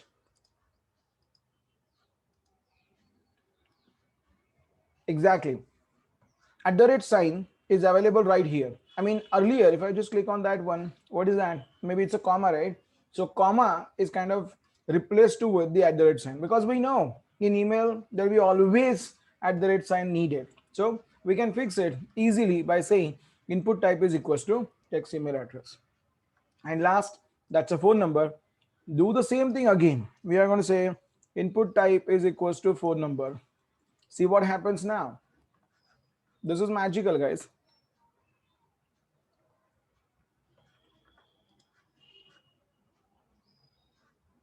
Exactly. Now see here. This is input keyboard for text. This is input keyboard for password. And this is input keyboard for email. You see the at the rate sign. And if I click on that, you see the keyboard layout is completely changed. Now user can enter the phone number and say, maybe say, I'm done. And the keyboard will go down automatically. You might have seen these kind of keyboard changes in other applications. Now you can also do it in your application as well. So that is something that I wanted to show you here. So this is called as input type. And in input type, you can select the type of input that you are expecting from user in that edit text, and then you are kind of done with this. You're getting it, guys? This is called as input type. And input type will help you to get the type of input, to set the type of input. So probably using this, you can make your users' life easy. Good. So it worked. Now let's go to the next point. The next point is something called as a radio button. So watch how we can add a radio button in our script. Why we are using the text password only, not hint? You can. Who stopped you from using hint? I'm not using right now just to avoid the clutter here. It won't be. I'm just gonna go back here. It won't look good to have too many things in one single screen. That's the reason I'm just avoiding it. But of course, you can say star star star star star. Who stopped you from doing it? Oops, not for text view, for edit text. Let's see. Please. See, this is star star star. It's going to be there all the time. But when you type the password, it's going to be converted into dots, not because of that hint, it's because of that text password here. Okay, you got it, Manjit, right? Very good. Good. So I was thinking about to add the next control, next widget called as a radio button, and that is for gender. Okay, let's go back somewhere here and see how do I do this. This is called as a radio. I'm sorry. This is called as a radio button. So maybe I can say this is radio button. Again, I'm gonna go back wrap content, and then I can say the text is equals to me. See, this is how we can do it. It's going to be text equals to me. Okay. What is it? This is gender, isn't it? So let me copy this, paste it here, and say this is gender. This is male, for example. I need one more, and that is female. Okay, so we have two options, male and female. I'm going to run this application and see if it works. You see? Wow. I see that gender here. I see male, I see female. Now, if I click on male, male will be selected. If I select female, there is a problem, isn't it? It has to deselect the male, and then we have to select the female here. But unfortunately, it shows both of them. At least in India, this is not valid. I hope you get my point. So this is not valid, isn't it? We have to select either of them. So how do I do that? Oh, it's going to be very simple. Check this out. I'm going to go back here and put one more, something called as a radio group. So radio group, maybe I can say match parent wrap content here. It's like a linear layout, by the way. So this is the radio group. You should put, or you should use that for grouping the radio buttons here. So maybe I can just put it here, and let's fix the UI. I'll fix the XML files location. It will be pretty much visible to you. So you see what happens now. I wrapped them inside a radio group. Okay, let's see what happens now. So if I go back and say restart, now I'm going to select male and or female, and you see that this is the correct behavior. Last time it was allowing me to select both of them, but now it fixed the problem. How did we fix that? We fixed that problem by using a radio group. A radio group means it's a group of radio buttons, as simple as that. So you are saying like, hey, these two buttons represent one single group, and if these two represent one single group, you can select either a male or female within the group.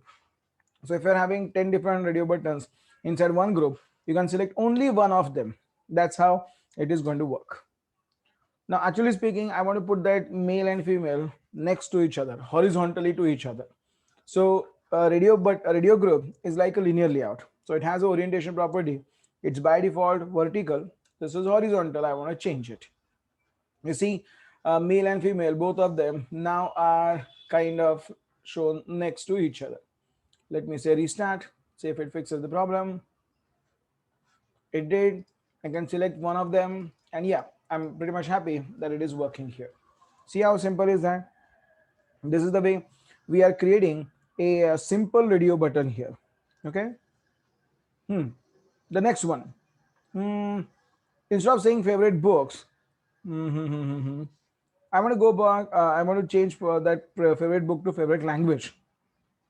Languages, we have too many options, isn't it? So we want to go back and say this is a text view that I want to use here for getting user input for, let's say, favorite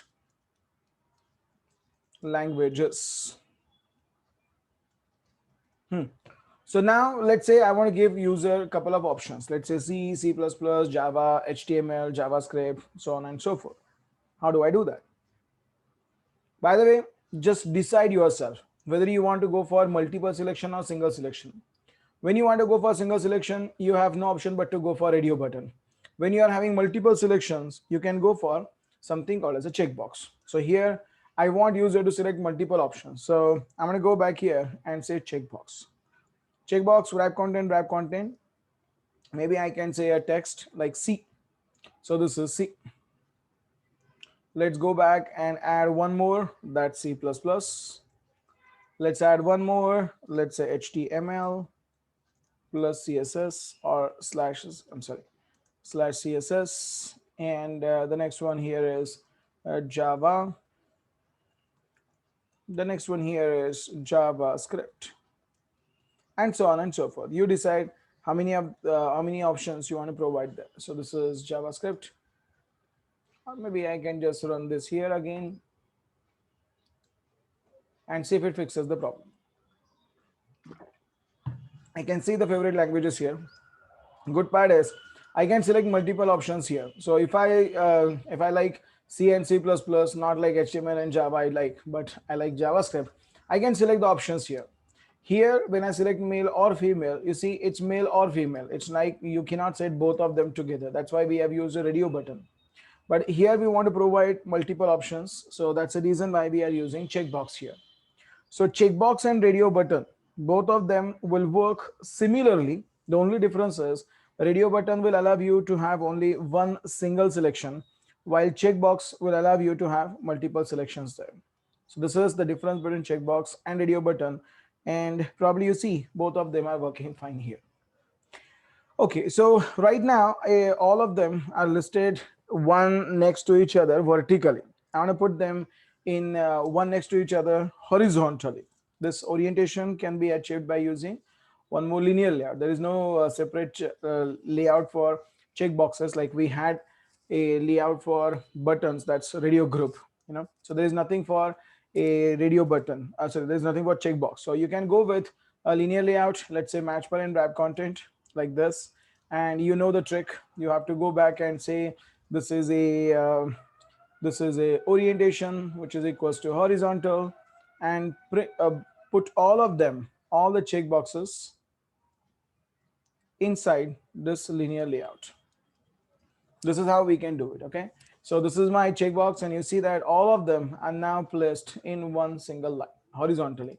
It's nothing different. It's nothing new to you. You already have seen that working last time as well. Wow, I can see that. I think JavaScript doesn't have that much of space to put it on. So let me use JS. So at least all of them will be brought in one single line there. Will you? That's it. So I can see all of them in one single place. As simple as that. You see, vertical looks better, I know, but Kashif, but right now I don't have that much of space to add the other controls. That's the reason. I mean, I can make it something like a scrollable later, but right now it's fine just for getting all of these controls in one single page. Okay, so this is how we can create a very simple UI with radio buttons and checkboxes. The next one is a rating bar. Now, rating bar is very special, Let's see how does it look like and what can you do with it. Let's say you are, I want to say like, what are your skills? I mean, I'm saying like how good you are in C, or how good you are in C++, or how good you are in HTML, and so on and so forth. So this is how we can get the input from user for different skills. This should be there in your resume, like I'm kind of expert in C or expert in C++, and so on and so forth. I mean, choice is yours, but this is how you can do it, maybe I can say skills here. Okay, so I'm going to go with something like a C and its radio button. Sorry, C and its something like a rating bar. So I'm going to go back here and say linear layout, match parent wrap content. Orientation is horizontal. We need to say like what exactly the skill is for. So probably here I'm going to go back and say a text view. This is text property, or probably if you want, you can go for match parent as well, you see. And right, or maybe instead of saying match parent, it's better we can go for wrap content. And probably here, I'm going to add text property saying this is C. Okay, how good you are in C. That's what I want to judge here. To do this, I'm going to use use another widget called as rating bar, and I'm going to use the wrap content like this. Okay. Now this is the wrap content for this is the wrap content property for radio button, sorry, rating bar, and that's how it is. I think it doesn't look good, isn't it? I'm just going to use only one rating bar instead of just adding all of them, because today we haven't seen something yet sorry, something called as a themes and styles. And unless we see themes and styles, we will not be able to make it a little bit smaller. Right now it's way bigger, so I'm not able to make it smaller unless we see that topic. So it's better we can take it like this today, and we'll talk about that later. I'm going to make this as a match parent, and you see that if you see it or if you add it as a match parent, it automatically grows from left to right, something like this. To be precise, I want to use like fixed number of skills or fixed number of ratings. Like maybe I want to go back here and use a property called as num star, number of stars. So there are many stars here. I want to show only 5 stars here.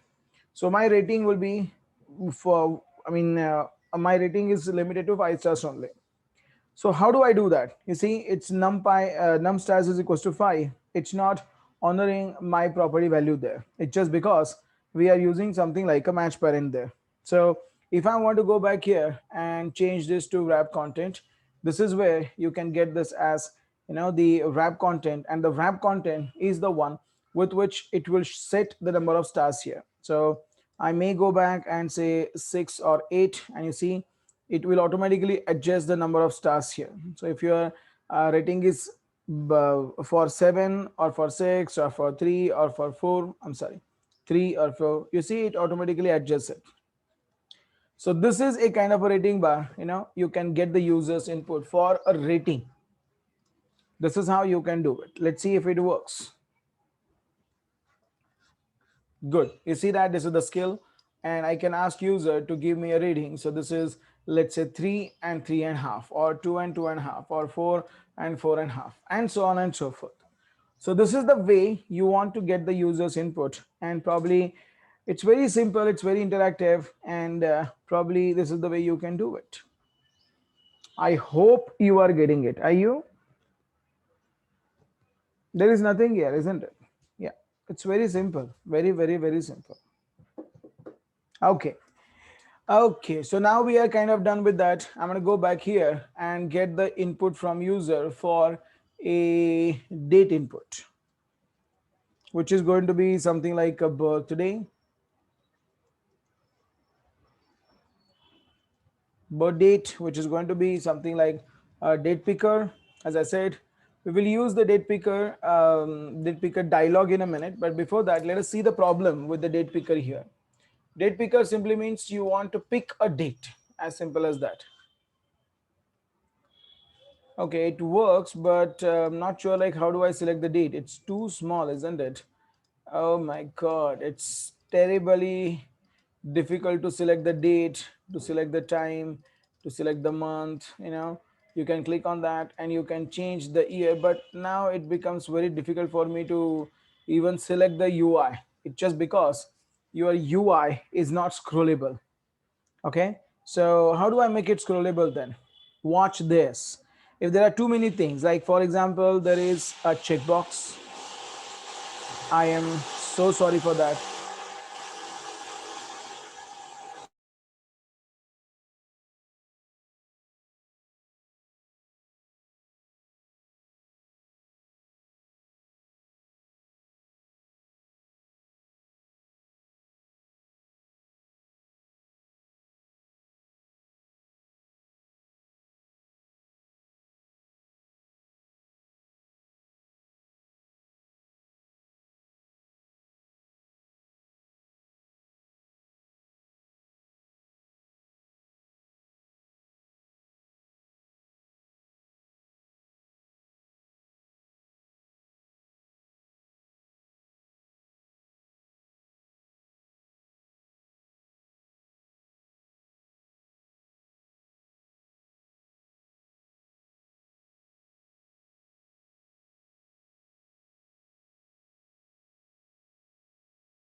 Sorry for the disturbance. It will be kind of there for some more time.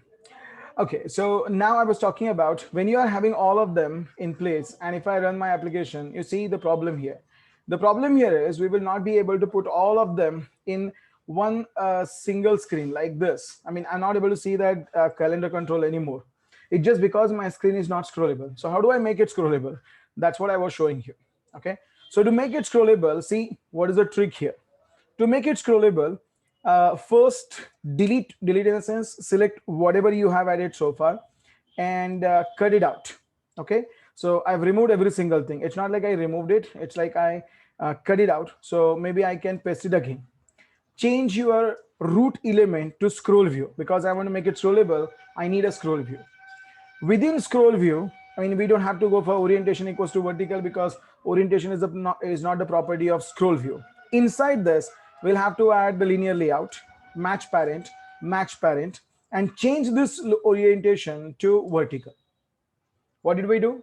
We created our XML file with the root element, the very first element, as a scroll view. And inside this, I've added the linear layout. Okay, now this linear layout is having the orientation equals to vertical, and within this I will add all my elements that I added last time. The good thing here is, you see, now your screen is kind of scrollable. I think it is keeping some distance here because of this. Am I stupid? Okay, it's fine. So now my screen is completely scrollable. You see that right now? Okay, so this is full name, blah, blah, blah, and boom, my screen is scrollable. That's a nice control. I can select the date and time here. Not date time here, but at least I can select the date. You click on that, it will be kind of very easy. I'm sorry. It will be kind of easy to select this one here. Maybe I can say 2020. I can select the month. I can select the date, and so on and so forth. So how do you make something scrollable? It just, you have to add something called as a scroll view. Scroll view, add a linear layout or something, or it has to be only one child here, child item here, and then rest of them will be added inside that child item like linear layout there. Okay, so this is how we can do it. I hope you are getting it. Are you? This is the scroll view, this is the linear layout, vertical orientation, and the rest of the things will be added inside that linear layout. That's correct. This is the way we can make it something scrollable.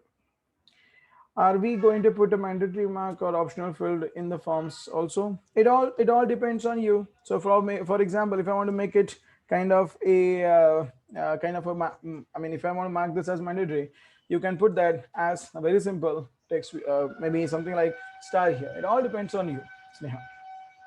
What is important? The important is how you want to make it mandatory. It's not like it is going to get mandatory automatically. We'll have to write the code for that.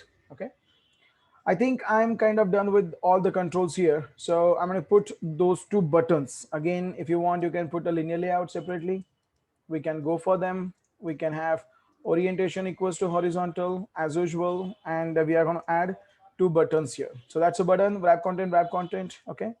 We are going to have a text. Text is going to be something like save. Okay. And that text is going to be cancel. Okay, so that is it.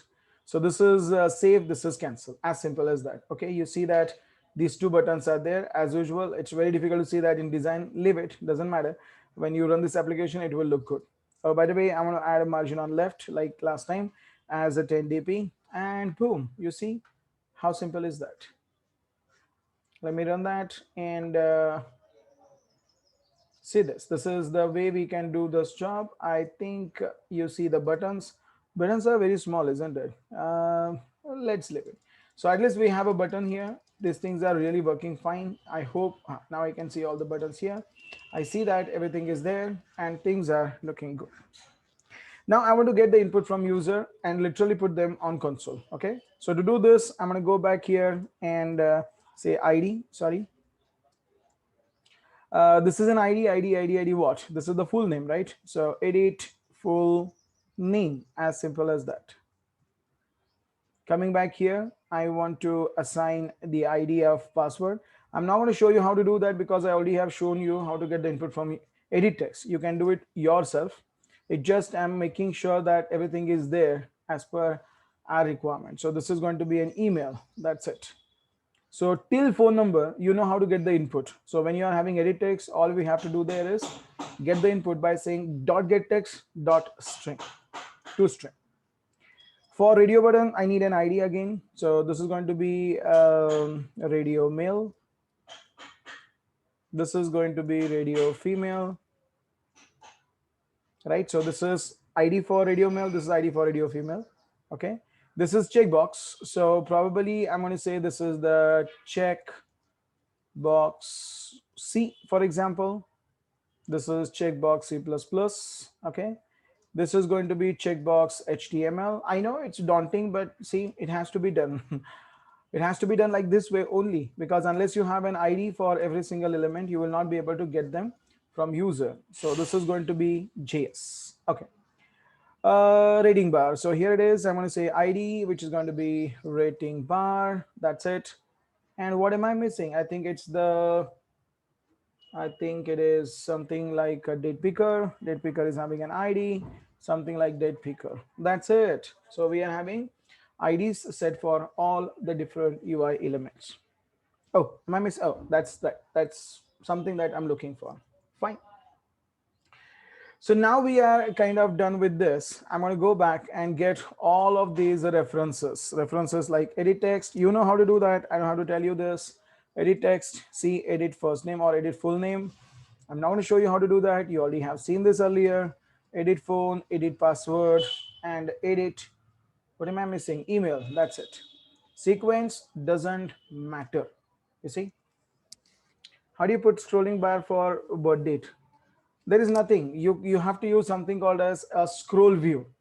Okay, so probably you will see that in one more time. Okay, just give me a minute. It's a scroll view that you have to add. Okay, now other than edit text, we'll have to go for radio buttons. So this is going to be a radio button. I'm gonna call it as radio male. It sounds weird, but just to identify that this is a radio button, I'm gonna use that radio female. Okay, then there is a checkbox. I'm gonna call this as a checkbox C. Okay, then there is a checkbox. Let's say this is checkbox CPP. Then checkbox HTML. Not necessary that the ID and the variable name matches. I mean reference matches. It can be different as well. Doesn't matter. Java and JS. That's it. We need a rating bar. So rating bar, rating bar. Okay. And finally, what am I missing? Date picker. So date picker, date picker. That's it. Again, you will have to come down here and we'll have to assign those views one at a time, like this. I'm going to go back and say edit full name is equals to find view by ID. It has to be done for every single one of them. Find view by ID, r dot id dot edit full name. Same story for every single view you are having, every single widget you are having. So this is going to be edit phone. So edit phone, edit phone. That's a reason why I generally keep variable name and ID same, so I can copy and paste. Haha. That's it. Next, we need the radio male and radio female. Okay. Next, we need a checkbox here. Sorry, the checkbox C. Then there is a checkbox CPP.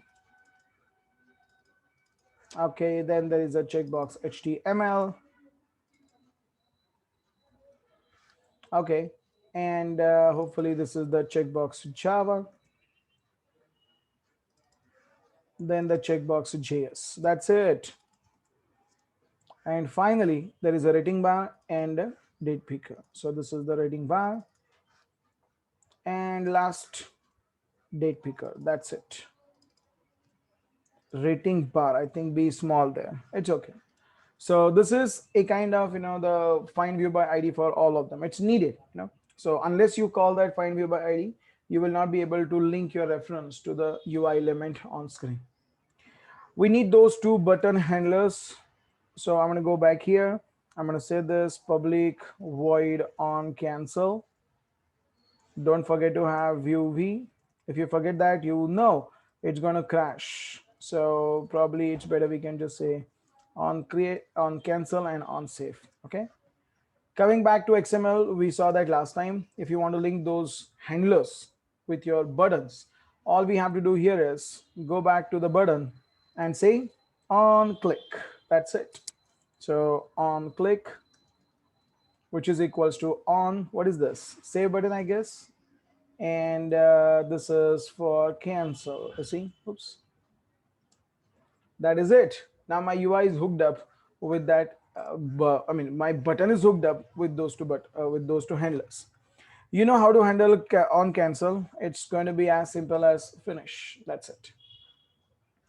Okay, now we will say what is the user's name and blah, blah, blah, blah, blah. So let's see how to get the information from user and how to put that on console.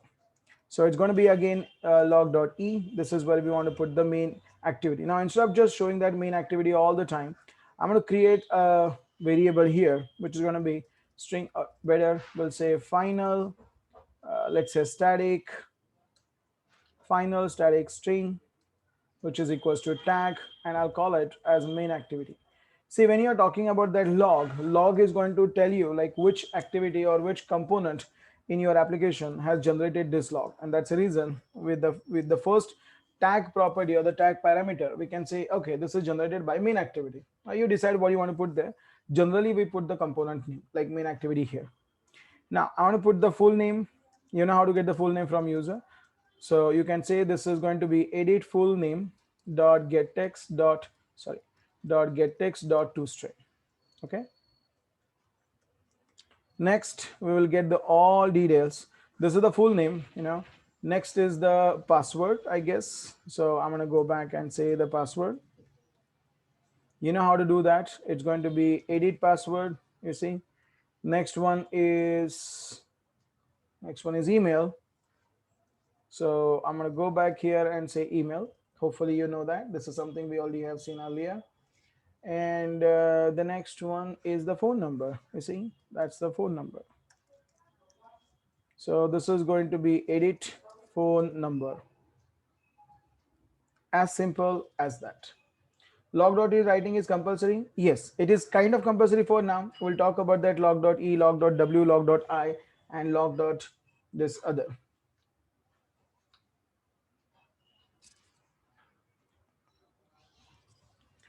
So probably the phone number is done.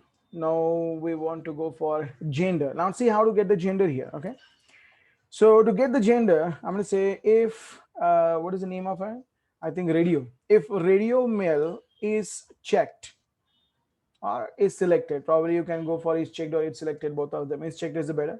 If it is checked, then we want to change the gender. I'm sorry, let's say create a string gender, which is going to be blank. If the male is selected, then I'm going to say gender is equals to male. I hope you can get my point. It's as simple as that, you see. Otherwise, see, the gender is going to be female. Okay, so that's how we are going to do it. And then we can put that data, put that gender right here on console. Gender, that's it. So going to go back here and say edit gender. I'm sorry, it's not needed actually. It's like only gender. And we can get the genders input from user, as simple as that. So gender, you just have to check. If it is checked, then put this one. Otherwise, you put this one. I mean, if you really want, you can do this as well. It's not hard and fast that you can skip it. You can say if female is selected, then female. If male is selected, then male. That's it. So probably this is how we will do it for option, but sorry, for radio button there. Okay. Now let us see what is the case for checkbox here. Now checkbox is a little bit different. So for checkbox, we can say log.e, where we can say tag and say favorite languages. Okay, what are your favorite languages? Now you can say that these are the favorite languages depending on what user has selected. So if the checkbox C is checked, if it is checked, then the favorite languages will include, let's say C there. So probably I'm going to say favorite languages is a C. For example, if this is selected, let's arrange it properly like this. So it will be easy for me to write it down. Copy and paste, should I say? That's it. So if it is CPP, then we can say CPP. If it is HTML, then it is HTML. If this is Java and this is a JS, that's it. So here it is CPP. Here it is HTML/CSS. Here this is going to be Java, and here it is going to be JavaScript. So what are different languages that user has selected, which are uh, fine? It's C++. That's fine. It's just a confirmation to the user, Pooja. It's okay. Now we will go back and get the rating and rating and what? Rating and date, birth date, right? So this is the rating. How do I get the rating? It's very simple. All we are going to say here, check this out. All we are going to say here is like rating bar dot get rating. As simple as that. So get rating will give you the rating. And finally, if I want to get the birth date, so maybe I'm going to say that this is the birth date. We are going to use that date picker. You see, dot get the day of the month, get month, and get year. So you'll have to literally create a date out of it. It's not like by default you will get it. You will have to create the date out of it. So probably I may say string dot format. So this is going to be the format. %s, that's a string dash %s dash %. You decide what is the format that you want to choose here. So I'm going to start with, let's say, day of the month. Okay, then date picker dot month of the year, or get month, and date picker, sorry, the date picker dot year, or maybe get year. That's it. So this is the way we are going to get the input from user. So let us see if that really shows me the output that I am expecting from user. Let us open Logcat and let's confirm that the things are looking really the way we were expecting, So the full name, I'm gonna go back here and say this is test, password is test, email address is test@test.com. So the phone number is +91 blah blah blah. Let's say the gender is male. I like C and C++ and JS, for example. This is the rating. I don't know what rating it is, but this is something like the rating we are having. Let's say 3.5, for example. And the birth date, I don't care about that. I'm going to select, let's say, 1st December or whatever, 3rd December 2020. Okay. Let's close. Let's delete this one.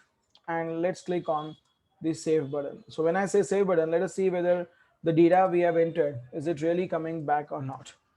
Full name test, that's right. Password is test, that's right. Email address is blah blah. Phone number is yes. Gender is male. And these are the languages I've selected. Favorite languages. Rating is 3.5.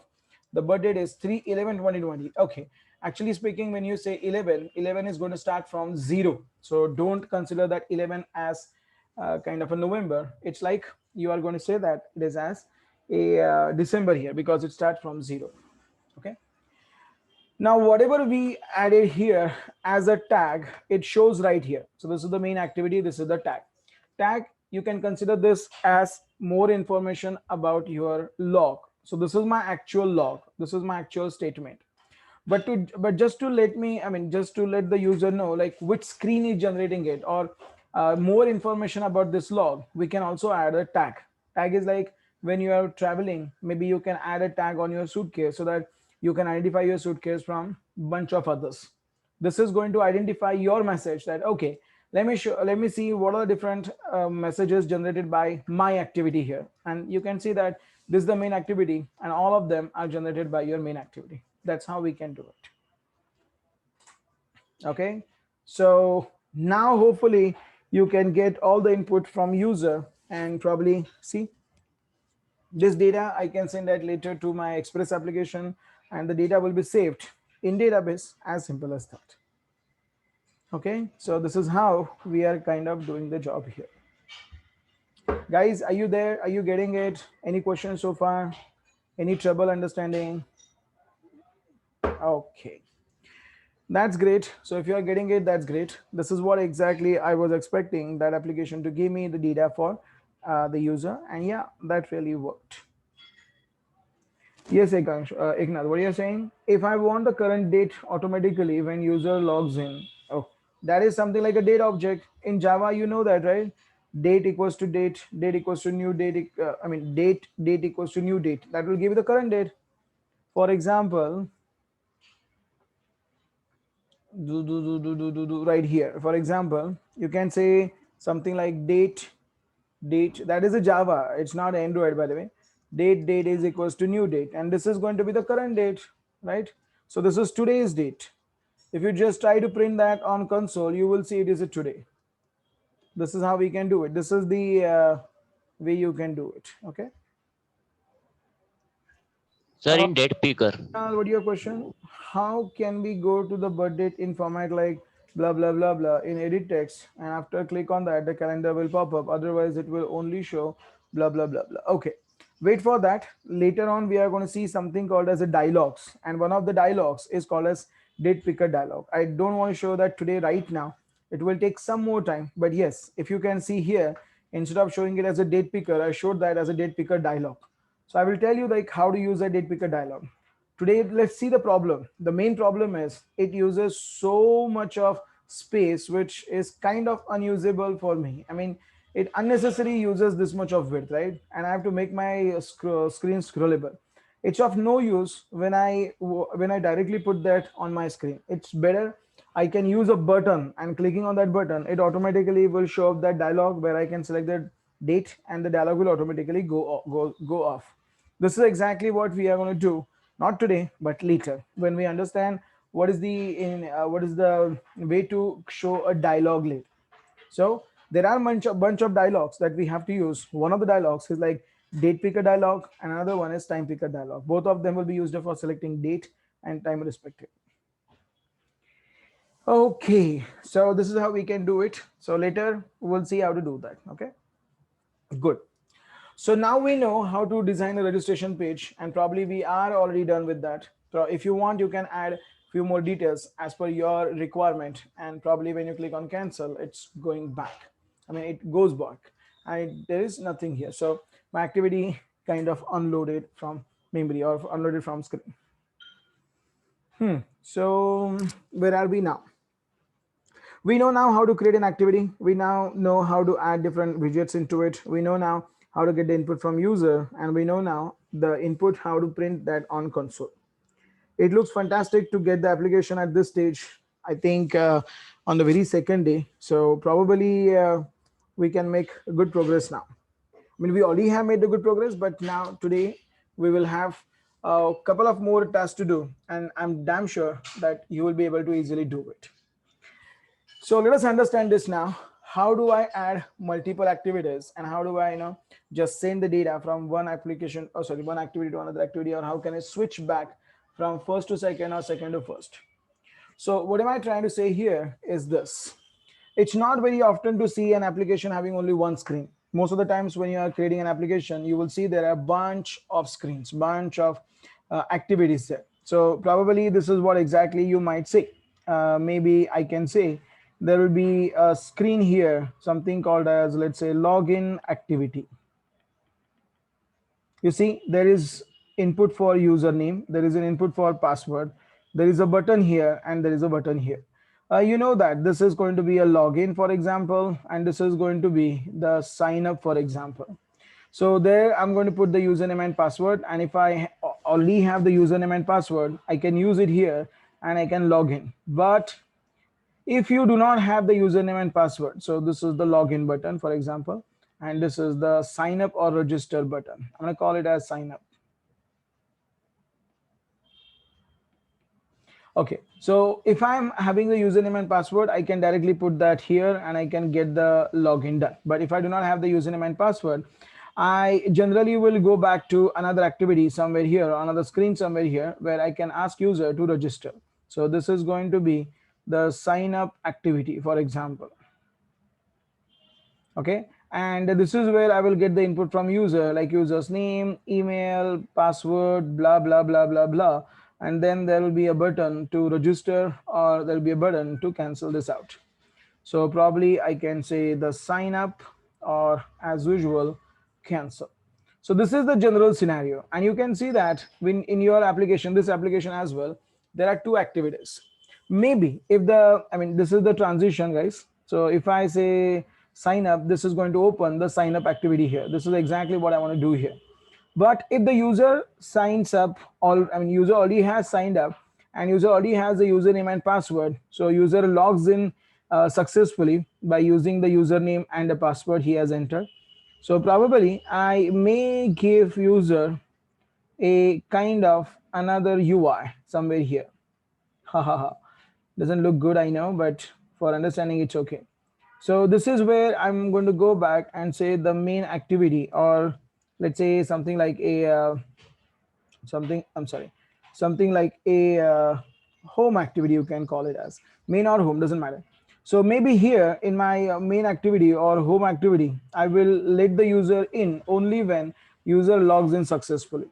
So probably if users log in successful, then I will let the user to navigate on this activity. If not, then I will ask user to go to the another activity there, you know. So this is a kind of regular flow you might have seen in other applications. May I know whether you already have seen this earlier before? Not in your, but at least some other applications. Oh, forget about this. Have you not done that last time when when I was showing you the notes application? Right, in React also we did the same thing. We were showing user list of notes when user was successfully logged in, and when user was not having the username password, I was redirecting user on the registration page. That page in React is nothing but an activity here in Android. Okay, so this is exactly what we are now going to do, and probably we'll see how we can just make the application with multiple activities. See how it is possible for us to do it. To do this, probably I'm going to go back and we'll create a new application for this. Let's terminate that, and let's create the second or the third application, should I say. Was it third or was it fourth? Okay, so this is going to be my fourth application. Let me say it's a fourth application, I guess. I don't know. So that's a fourth application. Okay, so let's create this. It's going to be very simple. Okay, and we'll see how we can have multiple activities there. Now today, I'm not going to add the login and registration logic here, but it's just a simple UI. I want you to focus on how to go from one activity to another activity. That's more important. Or otherwise, I will give you this as an assignment. I'll give you a simple example here, maybe a demonstration here, and I will ask you to do it on your own. If you understand what am I showing you now. So this is something that you are going to do on your own. But before that, I want to show you, maybe this is something that I'll put it here and we'll make it as a kind of a demo later. Or maybe I think it's better I can just go back and add this as a kind of not only assignment, but I also want to show you how do I do this later. Right now, let's say I want to create a very simple example here. And there are two scenarios. Where should I put them? I can put the scenario like this. This is the scenario where, there will be multiple activities for sure, but this is the scenario. Sending data from first to second screen. Second screen or second activity, that's more important, better. So this is the first scenario that we want to see right now. And there is a second scenario. Maybe you can say it's an exactly opposite of it. Maybe you can say getting data from second to first activity. You see, this is the one that we are going to see tomorrow, or maybe if if it is possible for us to see it today, we'll try to see it today. But at least we will see the first part today itself. So let us understand how does it do that. And if you can understand this part, it will be easy for you to understand how to do it in a second option tomorrow. It's better I'll just create it and put that on other page. There is no problem. It's free of cost, we don't have to pay for it. So probably it's better to put this right here. Okay, that's better. So we'll know now, like how should I get the input from user and pass it from first to second or second to first.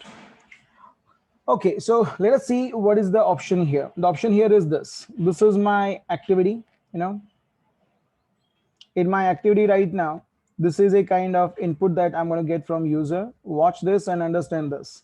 And there will be a button. So probably I'll call it as a send button. You see, as simple as that. So this is going to be a send button. And this is where we want to get the input from user. So this is where we will say, hey, use or maybe enter your full name or enter your date, whatever it is. And then I want to send this data to another activity somewhere here. So let's see, this is my first activity and this is my second activity. Okay, so let us see how we can do that. Understand that this is a little bit different, or rather maybe I can say difficult for the first time, but if you can understand, hopefully you will able to understand, you will be able to do it on your own. This is the back button and this is where we want to show the data. So maybe I'm expecting a full name from my user, and this is where I will display the full name on the second activity. Okay, so this is where I will use the full name. So I will ask user to enter the full name, and whatever user enters, I will send this back to the second activity somewhere here. This is what I want to do. How do I do that? To do this, today we are going to use a new concept, or maybe you can say the systems property or systems class called as intent. So basically, I want to send that information from here to here. Precisely, it's not only you want to send the information, it's like you want to go from first activity to second activity as well. Imagine that this is an activity like main activity, for example. You can rename it as well, doesn't matter. And this is another activity, something like the first activity here. So from main activity, I want to send the data to, or I want to switch to the first activity. And along with switching, I want to also give the data to this label or to this text view here on the other side. So this is exactly the transition that I want to try here. So let us see how it can be done.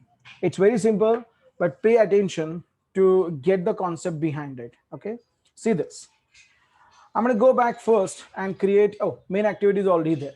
So within my main activity, I'm expecting user to give me a full name. So this is going to be an edit text. So I'm going to go back and we don't need that here. We will remove that constant layout. We'll replace it with linear layout. You know this part. This is going to be the orientation vertical. Okay. There will be edit text. You know this match parent wrap content is what we already have decided to go for. And there'll be an ID. This is going to be the edit full name. And there will be a button from going to the going from, let's say, main activity to the first activity. So that's the button. Let's say match parent wrap content. You decide what you want to go for. I'm going to add the padding of 16 dp. That's better. And the button will have a text like send. So this is exactly matching with our requirement here. As simple as that. Okay, so I want to add a hint property so that user will understand like what needs to be entered here. So full name here, as simple as this. Now this is my first activity, or this is my main activity, for example. Now along with this, I need a first activity as well, which I can easily create. Look at this. This is my package name. Right click on the package name and say new. And right here, you can go to the activity and then you can select the same activity that we have created earlier. We created empty activity earlier. If you can click on gallery, so it will show up exactly the same screen that you already have seen at the time of creating the project. So this is the empty activity. You can select it from there or there, doesn't matter. And then you can come back and say, this is not the main activity 2, rather this is the first activity. As simple as that. So now I'm going to go back and say finish. And you can notice here, my application is now having 2 activities, main activity and the first activity. Main activity and the first activity. This is how we are going to do the job. Just to identify that I'm in the main activity, look at the title here. This is activity underscore main, means it's main activity. And just to understand that we are in the main activity, I'm going to change the background color to something like red, FF0000. I know it doesn't look good, but who cares? I just want to say that This is the different activity. It looks so difficult to read it, I'm going to use a application called as a SIP. So probably I can get something like this and change it here. Not bad. It's not good either, but it's not that bad. So now I'm going to go back here and say this is going to be the, sorry, this is going to be the linear layout, and say orientation is equals to vertical. The background is equals to, let's change this to this one. So at least you will see maybe the grayish color is for second, and maybe the green shade is for let's say the first one. So we can understand like we are changing the activities there. Now in the second activity, or second instance, sorry, it's my bad. It's in the first activity we want to have a text view here and a button here. Okay, not a big deal. I'm gonna go back here. Let's add a padding. Let's say a padding of 16 dp, and we need a text view. So this is going to be a text view. Match parent wrap content. We need a button to go back. So button is going to be match parent wrap content. If you want to make it big, choice is yours. This is going to be the text, and I will call it as a back button. Okay. For now, I will set this to the full name. I know there is nothing right now, but we will get that soon from my first activity. Let's change the text style to bold. It will be a little bit bolder. So it will be easy for me to see what is going on there, whether it is getting the data or not. And the text size is 20 pixels or 20 sp. Last but not least, it's going to be text color hash 000. That's a shortcut. When I say 000, that means it's a 000000. That's a shortcut. So this is now, I want to make it kind of, calling this or launching this first activity on click of this send. Let us see how it can be done. To do this, I want to make this button clickable. In a sense, we'll have to go to main activity first, and then we'll have to write a simple method, which is going to be on send, for example. Make sure that you are passing view here, and then this button, send button, will call that on send. So I'm going to go back to my main activity and make that button clickable by saying this is on click on send. I'm assuming everyone is paying attention, and if you are, probably you are getting it. It is something that we already have seen earlier. There's nothing new yet I'm saying. Similarly, I need to have one more method here on this side, on the other activity, something like a public void, because I want to go back. I'm going to call this, I'm going to call this method as on back, Again, make sure that this is going to have the view v, don't forget that. And you know that this is where I want to go back to the previous activity. We'll see that in a second, but we'll see how it can be done. So to do this, I'm going to go back to activity underscore first. That's my first activity here. And this button where we can say on click on back. In a sense, when you click on that button, on back will be executed, and we'll see how to go back from first activity to main activity. First, let us see whether both of them, oh, we haven't added anything there, right? So there is no point of checking it. I mean, it's there, I know, but clicking on this, it will just call the method, and the method will do nothing because we haven't done anything there, right? How have you selected the first activity option? I select the first activity option from here. Or if you want to ask this question, how do I add, or how did I add that first activity? I right clicked on that package, new, from activity, and then I chose gallery, or I can directly select the empty activity and the same UI will pop up. So Pooja, this is the way we can add the first activity there. Okay, good. Now see what is my intention here in this program and how do I fulfill that intention here. So my intention here is to go from this activity to this activity, or maybe my intention here is to start the another activity. So how do I do that? This can be done by using something called as an intent object. So this is an intent object that I'm creating here. This object is given by a system. This is not my class. This is given by system itself. This is the intent. Intent stands for intention to do something.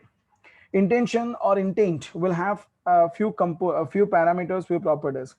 One of them is something called as a CMP. CMP stands for the component. Which component that you want to start? maybe something like a destination, or maybe component is nothing but destination, which is going to start which is going to say which is going to mention which activity that you want to start or which component that you want to start. Next, there is a SRC. SRC is nothing but the context, which activity has started launching the second component, which means in our case, this is nothing but the main activity. This is nothing but the first activity. This is what we want to add there. We'll see there are a couple of more options available here. So the flow is like this. You on click of this button, you create an intent object like this, and you have to pass that intent object to the system. So system is having a component here, or you can say system is having a class, or you can say system is having a manager here to manage all the activities there. This is the system's part. This is not something that we are going to deal with. This is provided by system. So you can just use that, and the system part will automatically be recognized. So I'm going to go back here. I am going to say that's it. So this is nothing but activity manager. Activity manager. This is the systems part. I mean, we don't have to use that activity manager directly, but within Android, the Android operating system has something called as activity manager to manage all the activities. So if I want to switch from one activity to another like this, or if I want to go back from this to this, it is the activity manager which makes sure that all the activities are passing through the proper lifecycle methods. So we will create this intent and we will call a method like start activity.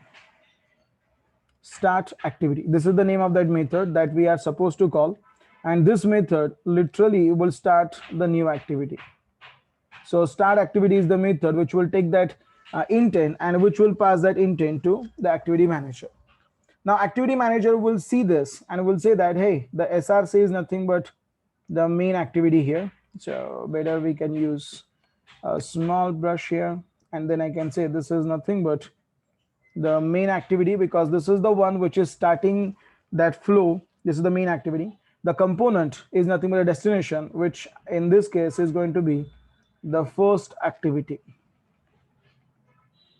So this is the intent, and that intent will be passed to the activity manager. The activity manager will see, oh, it seems like this is the main activity and this is the first activity, meaning main activity wants to start the first activity. So the activity manager will start that first activity and will pass this intent object as it is to the second activity there, or to the next activity there. So this is exactly what the activity manager is going to do here. So activity manager will create this component, or you can say create this activity, and will pass this activity to something like this first activity. So activity manager understands intent, and that's a reason why we are creating an intent object here. So this is the flow here. We are going to create an intent object in my first activity somewhere here. We will pass all the input parameters that we want to pass, like what is the source, what is the destination, and we'll pass it to, or we'll call a method start activity, and the start activity will pass it down to the activity manager. Activity manager will understand what is the source and what is the destination, and according to that destination, it will launch the second activity, or in my case, it's a first activity. So the first activity will be launched, and along with that, the activity manager will pass this intent object created by the previous activity, and then the first activity will start showing up its UI. That is the flow here. See if you are able to get this, and if you are able to get the logical stuff physically or in my code. It's hardly a couple of lines of code which will do the job. For example, if I go to for main activity here, this is on synced. What did I say? When I click on that button, I want to create an object of intent class. It's very simple, isn't it? You can say, excuse me, if it is intent, I'm going to say intent is equals to new intent, right? We have to say which is the source, which is the context. Context means it's the source. The current activity is the source, or maybe you can say it is the, it's nothing but the context. Context means is the source. The second one where I want to go to is the first activity, isn't it? So first activity dot class. This is where we are saying I'm going to go from this activity to the first activity. That's what we are saying here. First activity dot class is what we have to pass there. By the way, have you heard about something called the reflection in Java? Have you done that before in Java? Reflection topic, guys. Reflection in Java. Have you heard about that before? Yes, if you have heard about this or if you're recalling it right now, you must have used a dot class property because dot class gives you everything about that class. All the members, all the methods, all the constructors, every single thing inside that class. So you can pass this information to your activity manager, and the activity manager will take care of creating or instantiating that first activity there. Now, what did I say? I said create that intent object and pass it on to the start activity. So now I'm going to go back here and call that method start activity and say this is the intent I want to pass.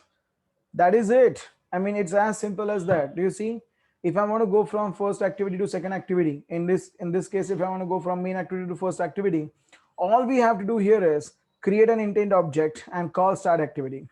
Create an intent object and call the start activity by passing that intent. This start activity will go to the intent activity manager. Activity manager will check who's the source, who's the component, who's the destination, and it will create an object of that destination accordingly. See, this is where the first activity will automatically start. Check this out. I'm going to say run. See what happens now. I'm going to click on that button here, send button. So you see that if I click on that button, it goes to the first activity. Hooray! You see, that's the first time we already have switched from first activity to second activity, or from main activity to first activity. That's it. See how simple is that? The other applications where you already have seen going from first to second activity, this is the way they are doing it. This is the way. I mean, there is no other way. This is the way to do it. As simple as that. All you are saying here is creating an intent object and passing it on to the start activity, and start activity will pass it on to activity manager, and activity manager will do the rest of the job, and then you can go back to the first activity. How do I come back from first activity to main activity then? Oh, that's simple, isn't it? You are having a back button. So click on back button and you will be back in your main activity. But no, I don't want to use this back button. I already have created my back button. So how do I do that? Okay, this can be done easily by using the same method that will that will be kind of yes, that not intent, sorry, Kashif, not intent. But when I say that the first activity is launching the second activity, that means first activity or the main activity will be behind the first activity.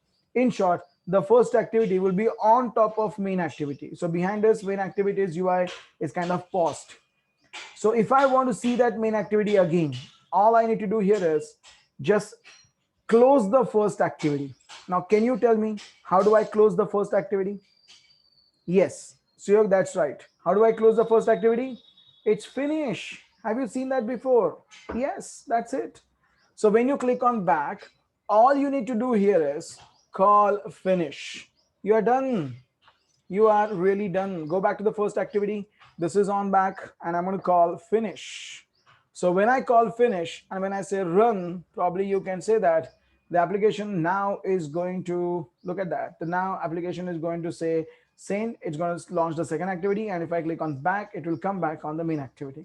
Wow, look at that. It's so simple. It's so straightforward, and it is the way you can do it. May I know if everyone is there? Okay, at least few are saying yes, that's good. And may I know whether have you got the concept here, how to go from first activity to second, or in this case, main activity to first activity? Have any question? I know it's very straightforward, and I think looking at this diagram, you know who is doing what. Yes, Ekansh, when you click on that main activities send button, it is going to create an object of intent, which you are, you can see that right here. You already have added that code here where you have created an intent object and we have called the start activity. Start activity will accept that intent and will pass it on to the activity manager. Activity manager will read the intent object and will understand, okay, this person wants to launch the first activity, and that's the reason it will create an object of that first activity. And then whatever intent that main activity has passed to the activity manager will be just forwarded to the first activity there. So that is the flow that we just talked about, and this is the way it is going to do the job. That's good. So this is the way we are kind of passing, not passing, but I'm kind of saying switching between the activities. That's it. It's very simple. Yes, Majori. It means if we want to go from first to second, then we can use the intent. Yes, intent needs to be used when you want to switch between the activities. Not necessarily that first to second, you can go from any activity to any activity by using the same strategy. So instead of saying first, if I say second, it will launch the second activity.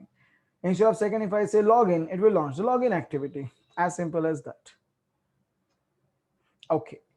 Good thing here is we do not need any kind of routing that we already have seen last time in React and that we already have seen last time in Express. It's very straightforward.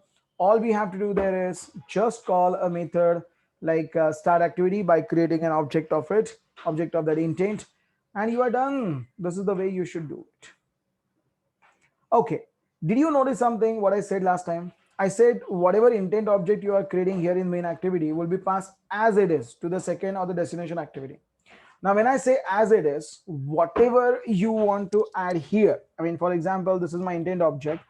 And if I add something like XYZ, so what happens here is this data, this intent will be passed down, that activity manager will again come back here. And this is the same XYZ you will find here as well. In a sense, if you want to share some data, because we have to share the data like the full name to the full name with the first activity there. I want to see that right there, isn't it? Which means I will have to send the data along with the activity name as well. So how do I do that? To do this, when we are in intent has one more property called as an extras. Now, what is an extras here? The extras here is something called as a bundle. This is called as the bundle. Now, I know you haven't heard about bundle before, but tell me, have you heard about something called as a hash map before? Right? What is a hash map in Java?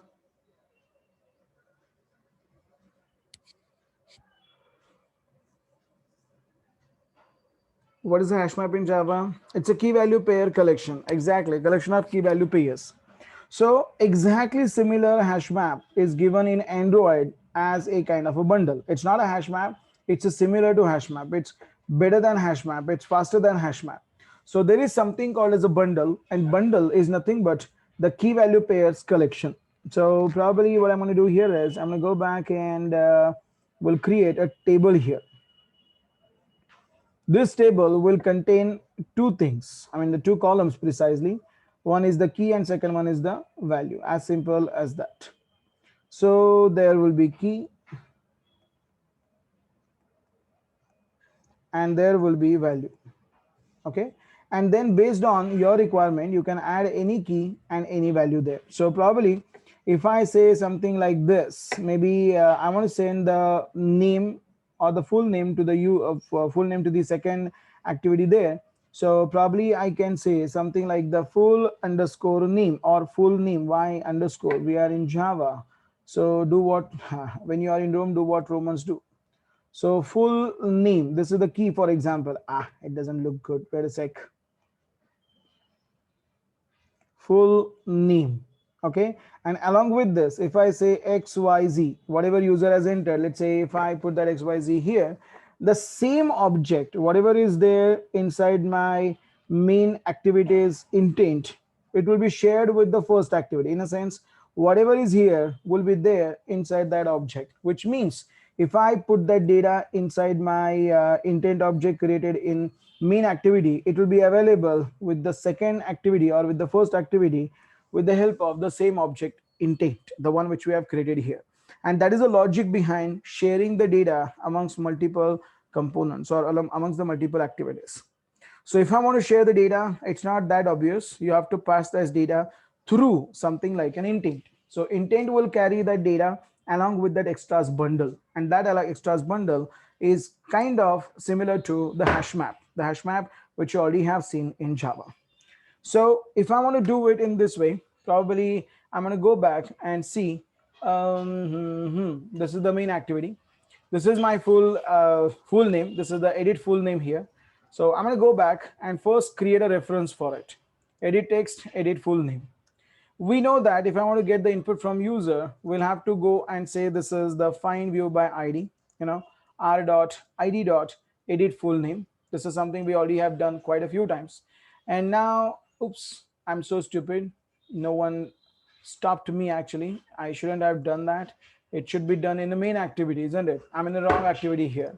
Should be done in the main activity, because in main activity we are having the same button and then we are going to get the input from user in this activity here. Okay. So this is edit text, something like edit full name. Oops.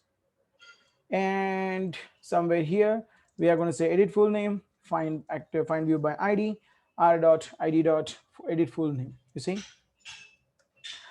Okay, and now we will come back and say intent dot put extra.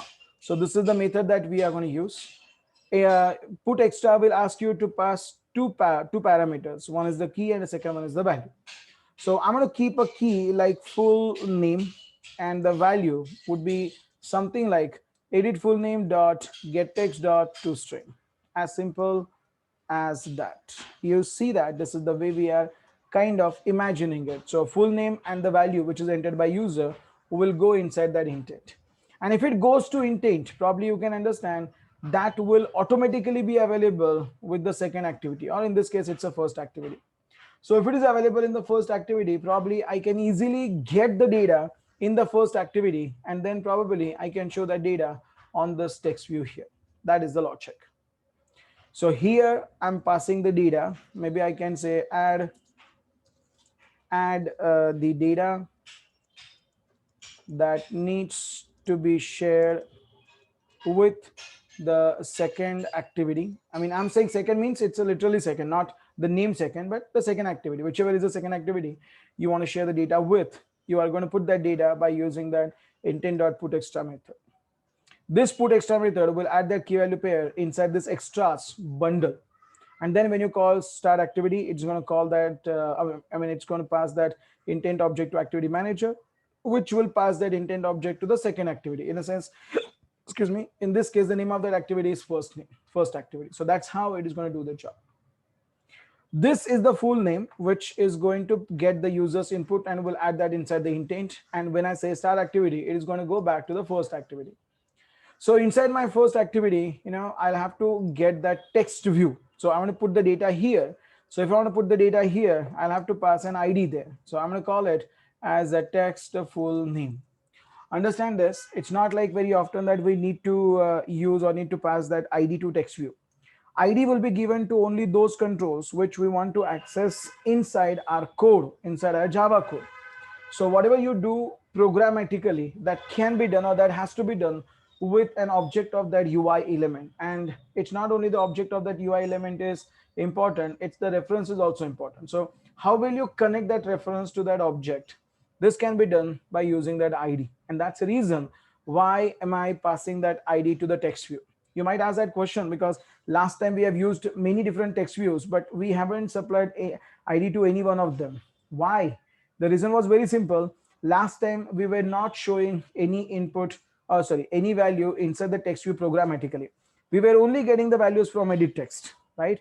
So here we are supposed to show the value to the into that text view, and that can be done. That has to be done rather by using something like a ID there. So you pass an ID, you get the object, and then you can do whatever you are supposed to do. So what am I going to do now? I'm going to go back to my first activity and will create a reference. The reference is going to be text view, text full name. Okay. Next, probably here, I'm going to go back and say text full name, find view by ID, r dot id dot text full name. Here we are supposed to get the object here. So now we can say text full name dot set text. Last time we were calling the method get text to get the text. Here we are using the set text to set the text. So here I'm going to say full name. How do I get that? To get this, I will have to get that intent. You remember, this is the same intent object which will be passed to the activity manager, and activity will pass that same intent object to the first activity here. I'm in a first activity right now. So I can get that intent object by saying intent is equals to get intent. So what is this intent object?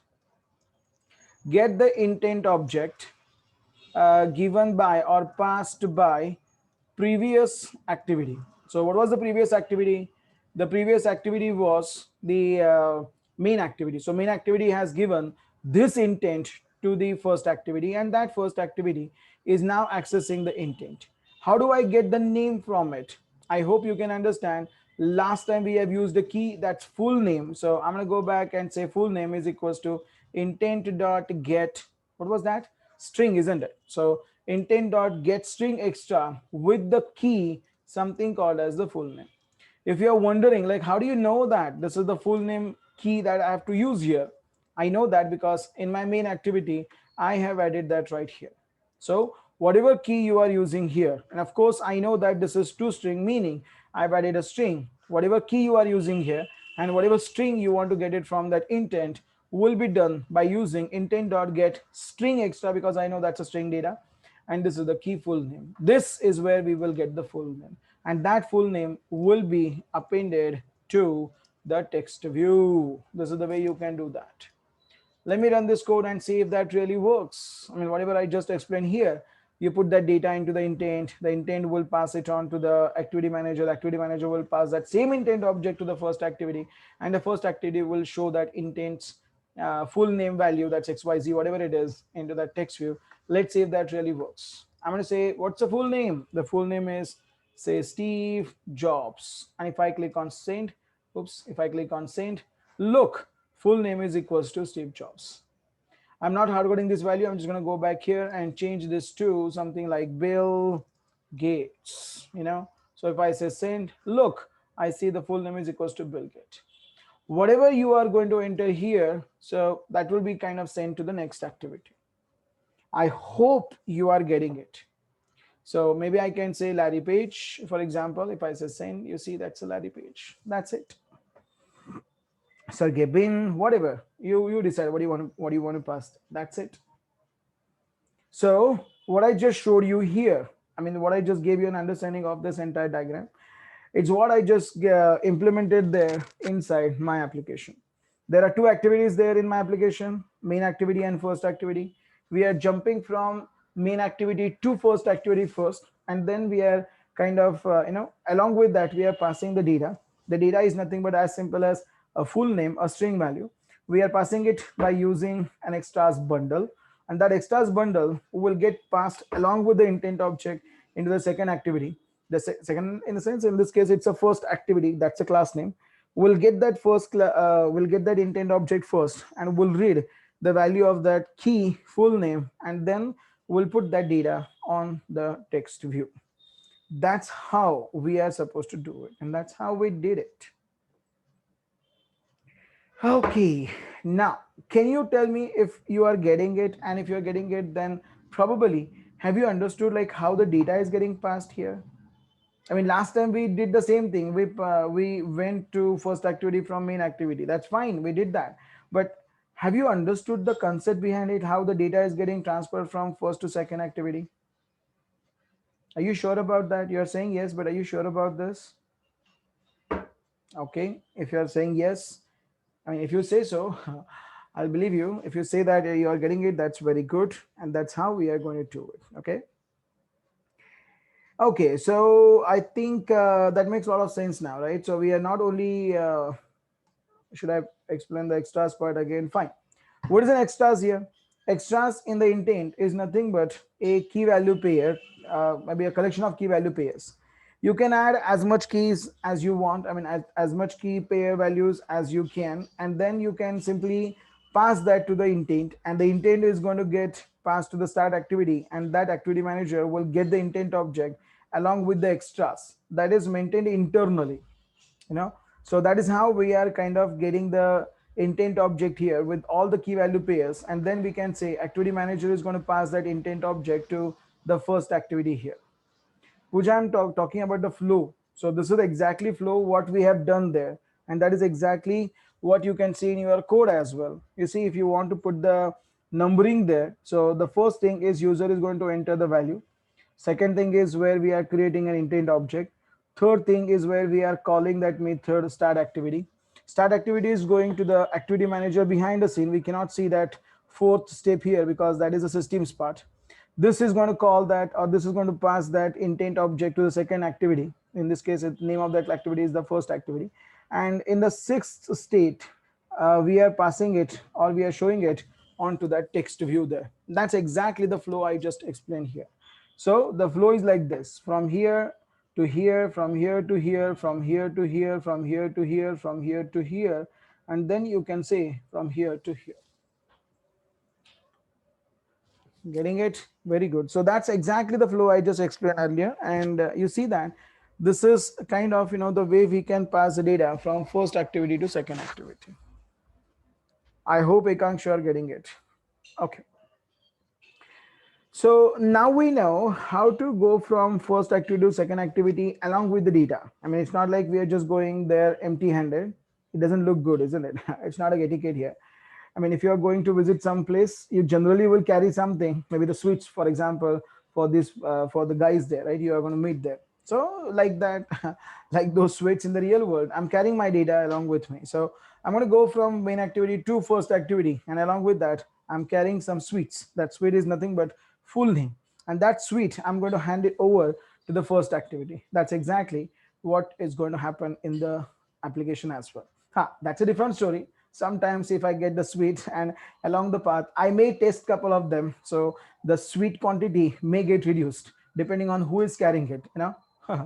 Here it doesn't happen. So whatever data you added that in that intent will be delivered as it is without getting it reduced, without making it garbage. So whatever data you have added in the first intent object will be available in the first activity, because that's the same intent object will be sent to the second activity there. I mean, to be very honest, it's not like the same intent object will be sent, because object cannot be sent. You know that object is kind of a memory. It's a physical memory. Have you heard about something called a serialization, guys? Have you heard about serialization before? Have you heard about serialize as an interface, marker interface, right? Okay, so what happens here is when I say the intent object gets passed from first activity to a second activity, the intent object gets serialized here. I mean, even if you don't understand that, it's okay. I'm just adding few more details here. So if someone is going with a little bit advanced topic, so you would answer this question like how the data is going to get passed here, because that's a kind of an object. You cannot pass an object from one activity to another activity. So how do you do that? So the intent object gets serialized here, and naturally if it is getting serialized in one place, you can go for deserialization in the other one. So it gets deserialized. Oops. It gets deserialized in the other way, and then the object gets created off. Exactly, converting the state of an object. Absolutely, Pooja. Converting the state of an object, because it's not the memory what is important here. The data inside that memory is important. So the data will get serialized, and then the deserialized data will get passed to the first activity. And that's something which is going to happen all the time when you're going from first activity to second activity. Okay, so this is how we are doing the job, guys. I hope you have understood this. And if you have understood this, now I want to turn my attention to the second part of it. Little bit different, little bit difficult. But before that, I'll give you some time to digest what we have done here. Okay, so as I promised, let's take the second break now. Let's get maybe a fresh air. Let's breathe some fresh air, feel fresh, get as much oxygen as you want, and then feel fresh, come back, and we'll look at a little bit difficult part. That's getting the data from second to first activity. Passing data to first to second, it's a piece of cake. We saw that. But getting the data from second to first, it's a little bit challenging. Okay, so we'll see how to do that. And probably you will agree to me that yes, this is a little bit different and a little bit difficult. I mean, the second part is a little bit difficult than the first part. Anyways, I'll show you that and I'll mention that, and we'll create at least 2 examples for demonstrating the same concept so that you will understand it pretty well. Okay. Okay, nevertheless, let's get a quick break. Let's come back after the break, and then we'll talk about the next part there. Okay. I said that 10 minutes break. Let's take 15 minutes break. It's okay. We are on time, so probably we can afford 5 minutes break more. No big deal. So come back after 15 minutes. We'll start talking about this again. Okay.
Android का और मेरा फिर class work कैसे pending पड़ा, मैं कल से ये कर रही हूँ, कल भी आई थी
You there, guys?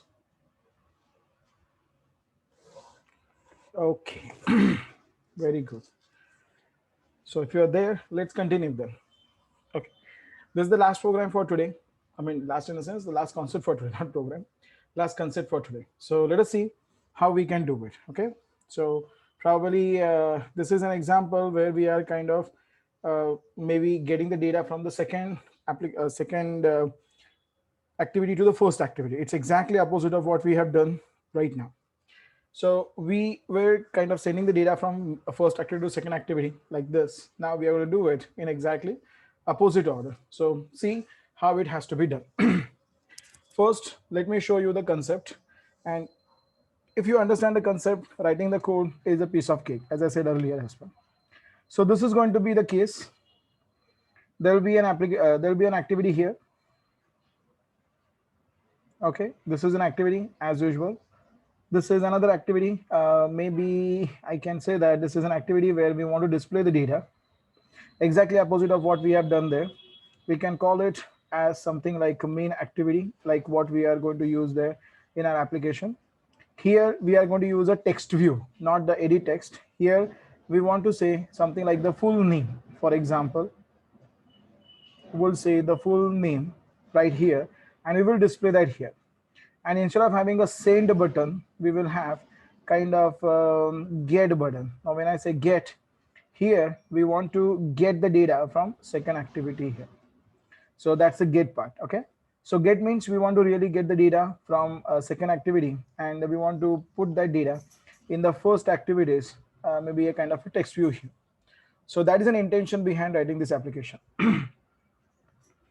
Okay, so this is my first activity, or main activity, should I say, and this is my second activity, or should I say something like the, maybe I can say this is where I can get the input from user. So probably I can say add whatever data. So probably I can say this is the full name,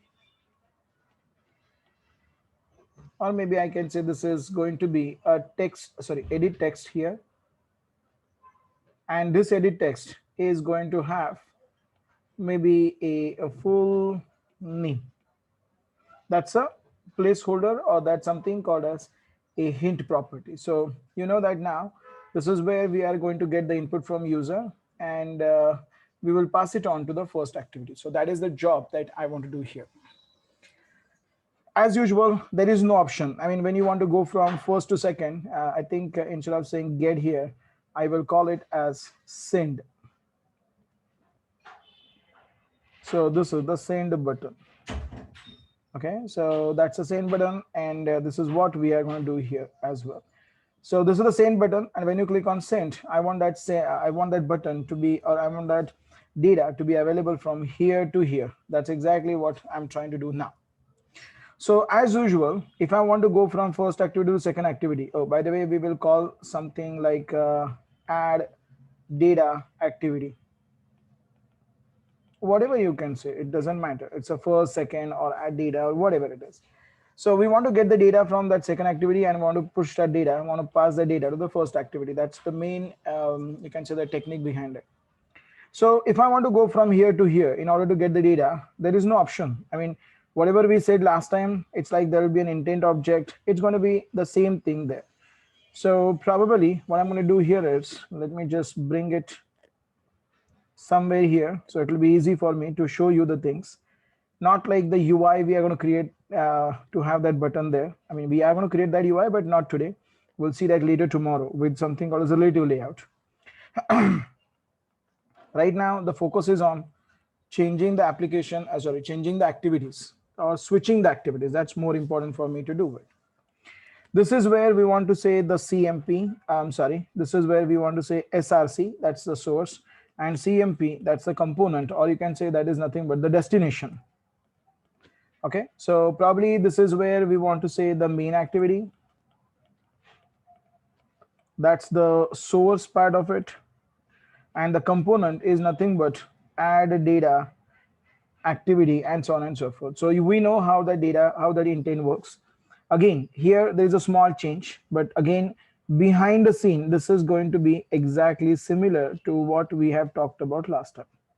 So there will be also an activity manager, like what I said last time. And this activity manager is going to manage all the activities lifecycle. Again, like last time, I'm going to say this is the systems component. You cannot do anything there. It's just the system which gives you the activity manager there, which is going to manage all the activities within your application. So when you want to go from 1 to 2 or first to second, or maybe main to first activity, or whatever you want to switch between the activities, the activity manager has to come along or has to play a important role here, because that is the one which is going to give you an option to switch the activities. So this is where the intent will be passed with a small change. We were using that method called as start activity. Now we are going to use a little bit different method. What is that? I'm going to talk about this in a minute. Before that, let me go back and put this right here. I will call it and say, so I will say that this is the way we are kind of doing this. Just a sec. So this is the same intent that we are going to pass here. And probably this is exactly what we have discussed earlier. This is a kind of, just a revision to what we have done last time. So to get the data from second activity to first activity, we first have to implement this. That's the only small change. The change here is not small, but couple of changes. So change number 1, instead of calling the start activity, we are going to call another method called as start activity for result. See, why are we calling that, or why are we setting this activity here? The reason behind this is because I want to get the result. I want to get some data from the second activity. So change number 1 is this. So we are going to call another method called as start activity for result. So remember what I'm trying to show you, because that is exactly what we are going to find a little bit different than the previous diagram. Otherwise, the previous diagram is exactly similar to this one. This is something what we are supposed to do. Now, next thing is when we are maybe calling that method finish, because if you can recall, last time also on this back button, you remember we called finish method. So that was the method that we called on back button. Similarly, here also we want to call finish method, but with a small change. So we are calling that finish method here as well.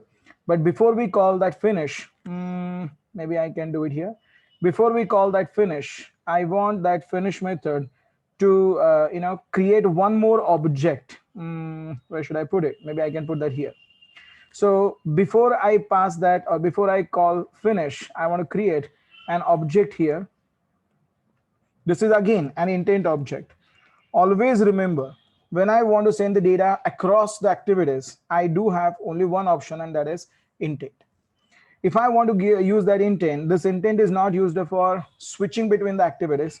This intent is mainly used for passing the data, and this is the bundle that I want to use here. This bundle, as I said earlier, will be having key value pairs within it. This is the key value pairs, This is exactly what I said last time, key value pairs. So whatever you want to send the data across, you are going to put that inside the key value pair. Let's say I want to pass the full name and whatever XYZ available there. So this is the intent object that we are supposed to create in the second activity. In the second, in the sense where you want to get the data from, there you want to create an intent activity, intent object, and we have to call a method, something called as set result, and pass that intent object here. So I think it's not properly visible. Let me do it one more time. This is where we have to call that method set result, and pass that intent object here. So what happens here is when you call that set intent, set result, this is again, there is a change. I mean, this is the change, this is the change. Finish is not the change. This is the change, set result. So when you call this method set result, it is going to set that result, and that result will be passed on to the first activity or the previous activity. When you call finish, you know that finish is going to move your screen back to the first activity here. So that is what we already have said last time as well. When you say finish, finish is going to move back to the first activity. So that is anyways what we already have discussed earlier. Here also, when you call finish, it is going to go back to the previous activity. But now we will override one more method here, which is called as on activity result. On activity result, and inside this on activity result, we are going to get that intent object that we are passing from the other activity there. So this is going to be the case, and here we will get the data. The intent object which I created here, when I say that, or when I call that function set result, this intent object will be passed to this method here automatically. This is the last change. There are three changes here from the previous diagram, and you can see that change number one is start activity for result. Change number two, we have to create an intent and call set result. And change number three is where we are going to override this method on activity result. And this is where we are going to get the data from second activity. I told you it's a little bit different and a little bit difficult from the, if you compare it from the first application, first activity or first scenario, but this is it. So we see that now it's going to be like this. This is the first part. You create an intent object, second part, you call the start activity for result. Third step, activity manager will come into picture. Fourth step, activity manager will pass that intent to the add data activity. It will be launched. You enter the data here. That's a fifth state. When you say send, this is the sixth state step where we are creating an intent object. Seventh step, you're calling that set result. Eighth step, you're calling the finish method. The moment you call finish, this is the ninth step where the method will be called, and there you will get the actual data. So guys, look at this diagram. I'll give you 5 minutes, digest it, try to put your questions on chat. I'll be back in a couple of minutes. So try to digest this diagram first, okay?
Yes,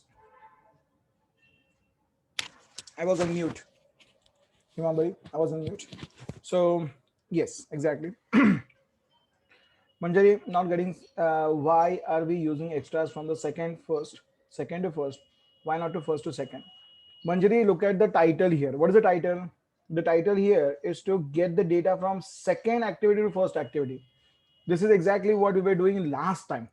We were passing the data from first to second, and where we were passing the data into intent, and the intent is getting giving that data to the second activity. Fine. But here we are doing in opposite way. Opposite way in a sense, we are first launching the activity here. That's it. The activity is launched. Now user is going to enter the data, and that data I want it available right here on this text view. To do this, when you're clicking on that send button, we will have to create an intent object. We'll have to call it. We'll have to call that method set result. This will give the data to the another method called as on activity result. So Manjari, this is the way it works. It's not like why we are doing it. This is the way it works. Last time we did not use that strategy because we were simply passing the data from first to second. Here we have to go from first to second, no doubt in that. But when we are coming from second to first, we have to bring the data from there. So if you want to bring the data from second to first, we have to convert that, or we have to put that inside the intent, call the method set result, and call finish, which will automatically call the method on activity result and will pass the data. What do you mean by is it fixed? The structure or architecture you are saying? Yes, this is the fixed architecture. This is the way you have to use it. Okay. Yes, any other questions so far? Try to digest it first, because unless you digest it, you will not be able to write the code for that. So see if you are getting it. If you have any question, ask immediately.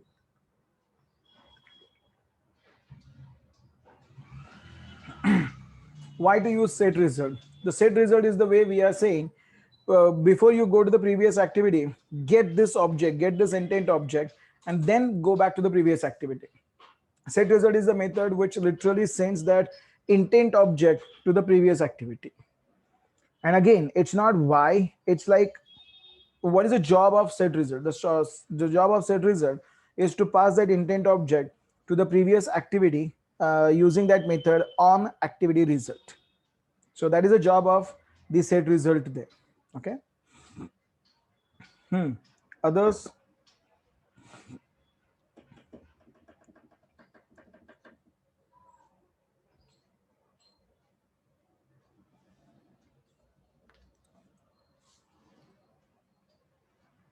See if you are having any question. Okay, seems like we have to first implement it, and then you might have different questions there. Okay, so keep this diagram in front of you probably, and then try to implement this here. So probably I'm going to come back here. Let's close this one and create a new application now. Let's see how it can be done. Yes, Pooja.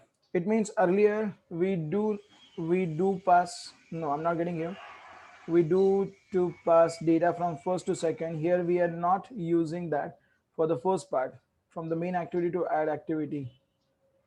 I'm not getting your question. If you want, you can unmute yourself and ask the question. That's better, I guess. Hello. Yes, Pooja, tell me. So I want to ask, means earlier we do from first to second, Right. and here first we are means passing from first to second, na? No, no, Then we are why not. we are not No, no, using we are that? not passing anything from first to second. We are just launching the second activity. That's it. Earlier, what did we do? We launched the first activity, and while launching it, we passed some data from first activity to second activity. Where were we getting the input from user? In the first activity or in the main activity? Where were we showing that result?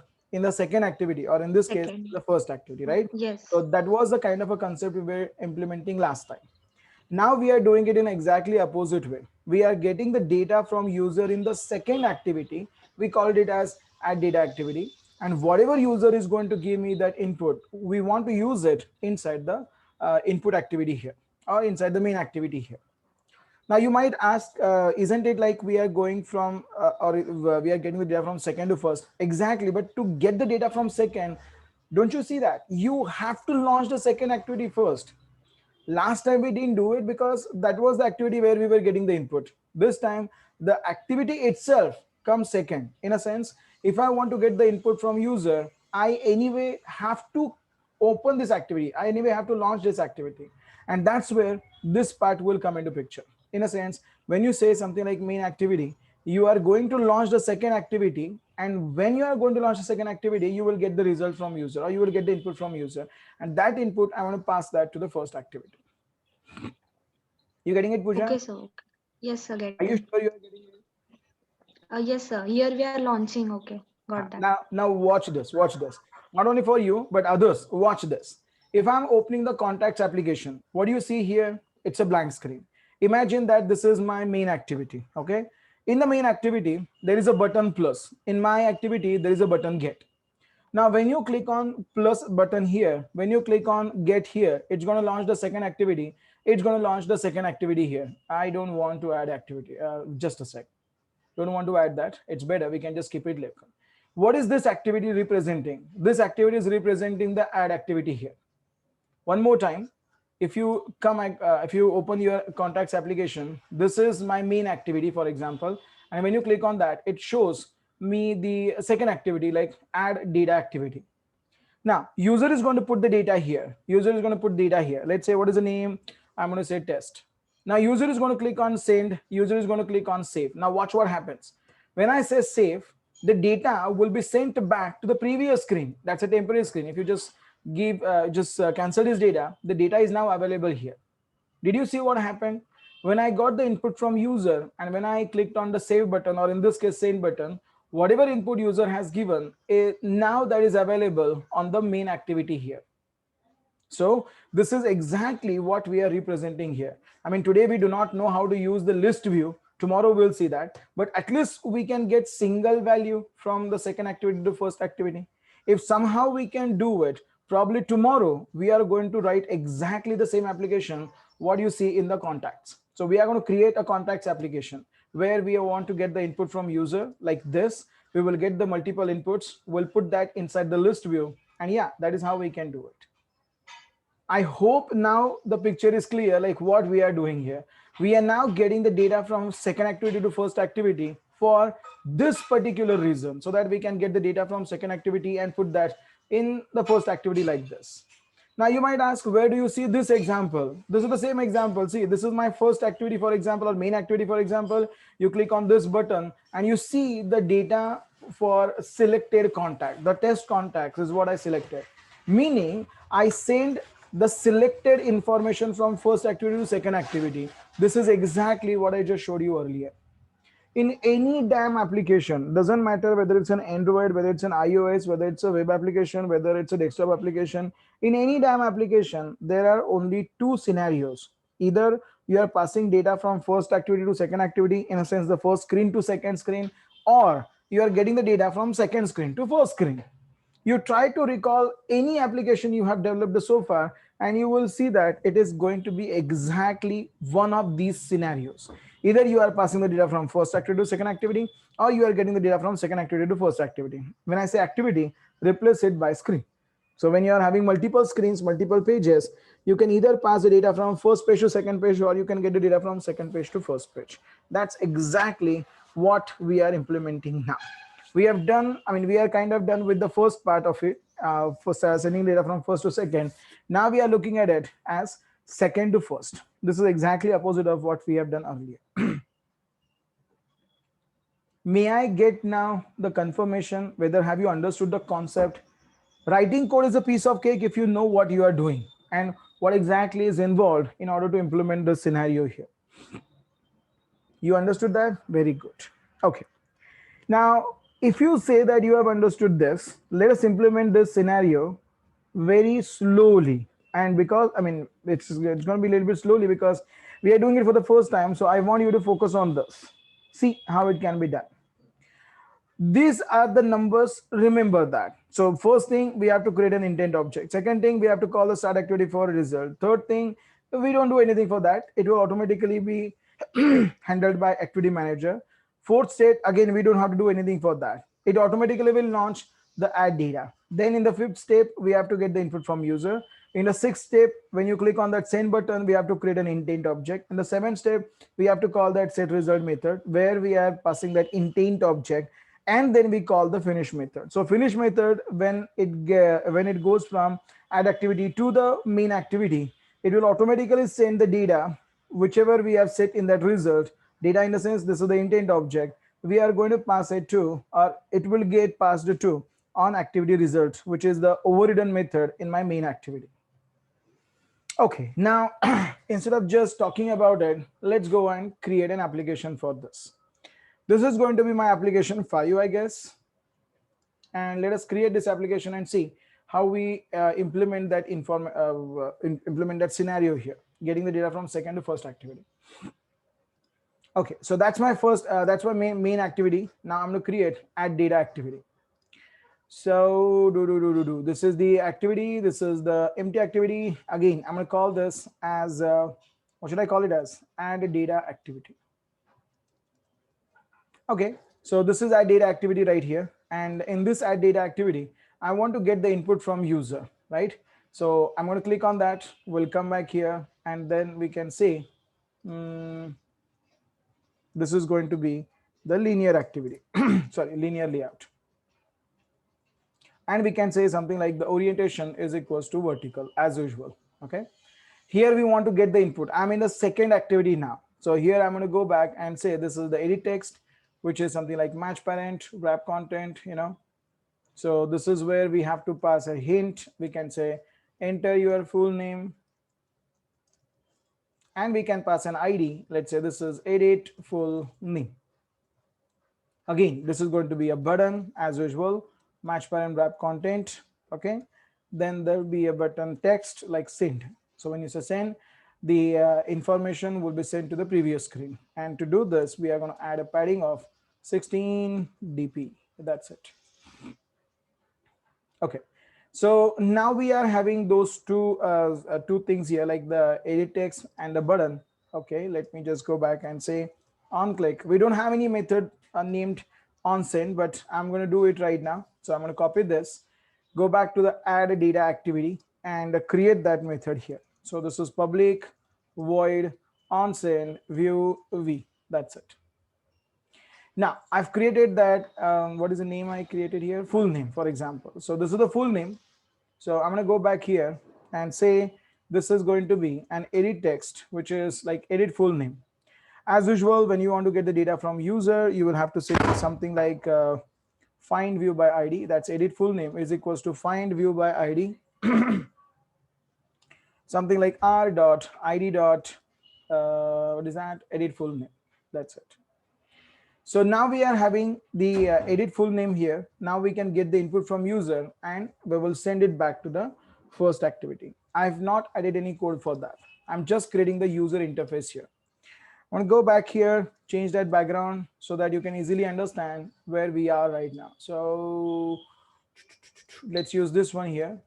Okay, so that's a background color. You can easily understand that we are in the second activity here. I have not added any code to go back or to do anything. Okay. So I'm going to go back here. Excuse me. I'm going to go back to my main activity and we'll first add the UI for this. UI is going to be very simple. There'll be a text view and there'll be a button get. As simple as that.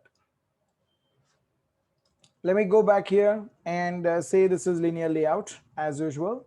And there'll be orientation is equals to vertical. Maybe here I need a text view. That's what I said earlier. Of course, we have to have an ID, text data or text full name precisely. We need a button. You see, there's a button, match parent wrap content. And we will have a text like get, maybe a get data, for example. Naturally, I'm going to go back here and pass the padding property with 16 dp. That's it. So this is the way we can do it. Can we take any image or logo with the main activity? Of course, yes. It's the second day. I think, Shraddha, you'll have to wait for it. Maybe tomorrow, day after tomorrow, we'll see. I don't want to see. If I want, I can finish entire Android in one day. But will it be fruitful? Of course not. You know. So it's like better we can take. I mean, better we can look at it step by step. Okay. Okay. So where were we? So here we are, and probably I'll just use a text property here and say full name. I don't know what user is going to say there. So till now, I mean, till the time we are getting the data, we're just going to say full name and that's it. Let me change this to M20SP, for example. And I'm sorry, get the text style to bold and the text color to F00. That's red color. It's a shortcut. F00 means FF0000. Okay, now I'm going to go back and start writing the code. Now, please pay attention. Coming back here in the second in the main activity and say, this is going to be the text view. I guess text view full name or text full name, for example, is what we are looking for, right? Exactly what we have done last time. Again, text full name, which is equals to find view by ID, r.id.text full name. Okay, when you click on that button get, I have to execute a method. So this can be done by using public void on get data, which is going to be the view v, right, like this. And there we want to go to the second activity. Now, can you first tell me how do I go to second in the sense, in this case, add data activity from here? How do I do that?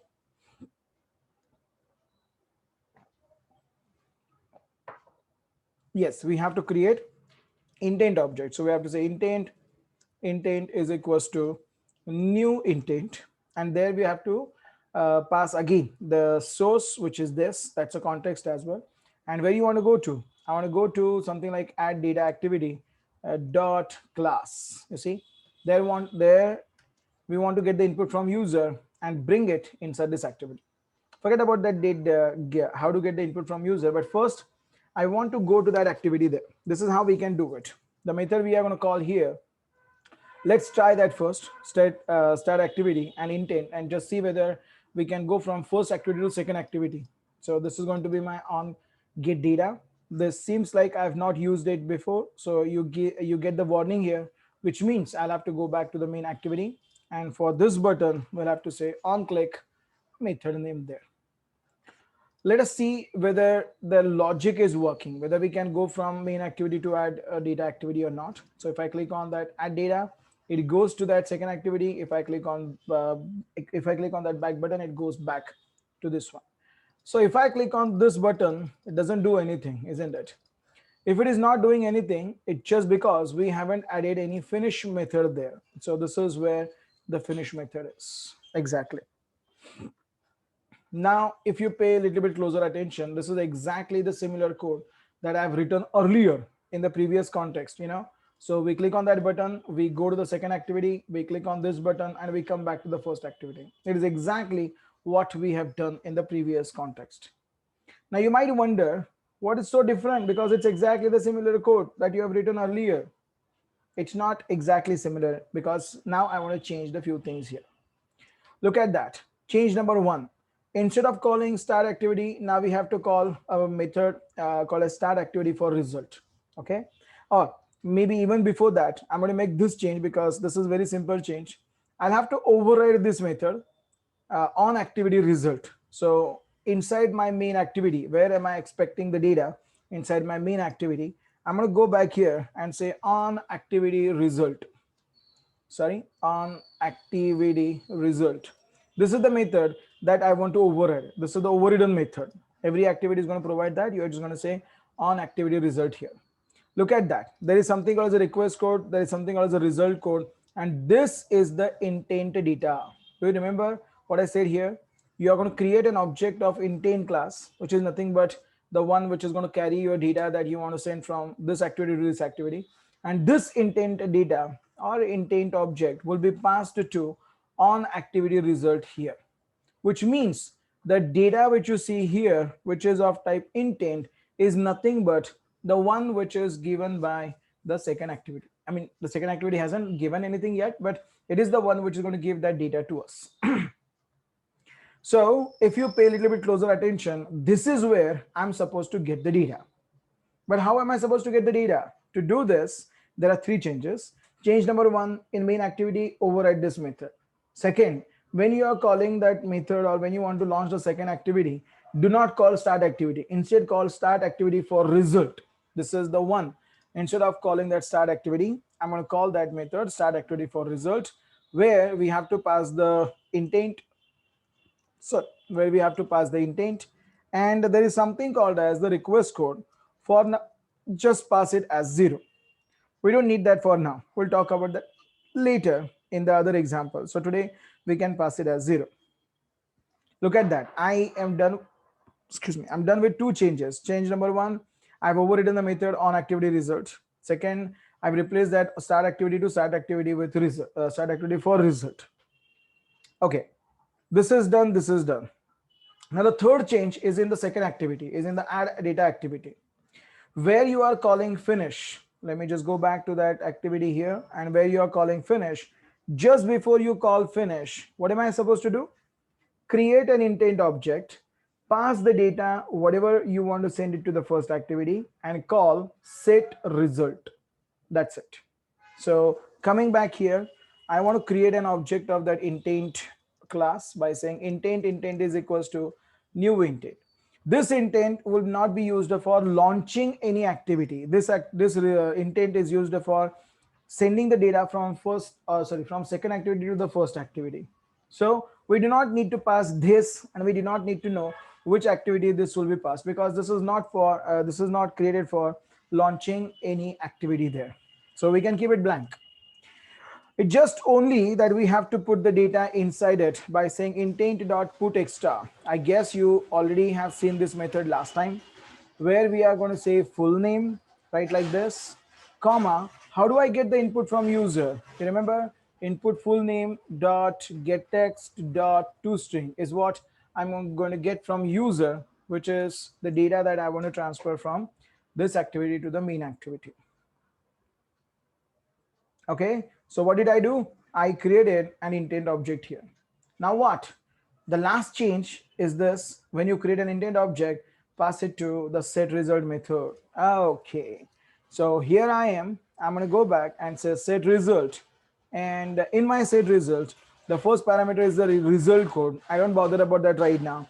The second parameter is nothing but the intent, that intent, which is going to have the data that I am expecting from this activity inside my main activity there.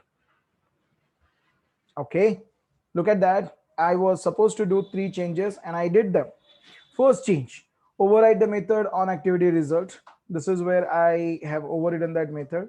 Second change, instead of start activity, call start activity for result. This is where I've done that. Third change, instead of calling only finish, first call set result by creating an intent object there. And this is where I have done that. So whatever is the data user is going to enter will be added inside that intent. The intent will be passed to the set result method. This intent will be later passed to main activities on activity results, third parameter data here, which I showed that right here. You see, this is the intent, that intent object will be passed to on activity results, third parameter here, or simply say it is going to be passed as a parameter to that method. Now, if you really want to get the data in my main activity, which is the requirement here, I'm in a main activity right now. This is the data which is going to be sent by my second application, second activity. Now I can get the data back by saying, hey, give me the data. That's the full name I'm looking for. So probably I'm going to say data dot get string extra. What's the name? The name here is name of that key here is full name. What do you want to do with this? Okay, I want to put that in my text full name by saying set text, which is equals to full name. I'm sorry, full name, which is equals to full name. That's it. This is the way you are going to get the data from user in the second activity and bring it back to the first activity. This is the way to do that. Okay, so let me just run this application and first see what exactly is happening. So when I say run, you will notice that before I do anything, I'll see full name empty. There is nothing here. Now, if I click on get data, so it is going to launch the second activity without, with empty edit text there. And there we will say, maybe again like Steve Jobs, you know. So that's where I'm going to get the input from user. This is my second activity. You see the color here. And if I click on send, you see that the Steve Jobs is available in the first activity. You see the color, the grayish color is for the main activity and the bluish color is for the second activity or the add data activity. So what did we do? We launched the second activity. We got the data from user and then we say send and we got the data here. Exactly what you saw inside that contacts application. Where is it? Here it is. There was nothing here probably. You clicked on that plus button, you got the input from user, you say save, and from probably it is where it is showing, it is the data that you have entered in the second activity is now available inside the first activity here. Guys, are you there? Are you getting the glimpse of it? Have you understood the concept of it? See, you can watch this video and you can do it later on your own, but understanding this diagram is important. I don't care about the coding because, you know, I don't want you to be a coder. Coder is the person who simply writes the code without thinking twice. I mean, whoever is writing the code, only code just by looking at some other person, That person will be a coder. I don't want you to be a coder. I want you to be a developer. Developer thinks before writing the code, and developer understands the concept before implementing it. That's what I want you to do. If you want to be successful in your career, the very first thing that you should always do is understand the concept.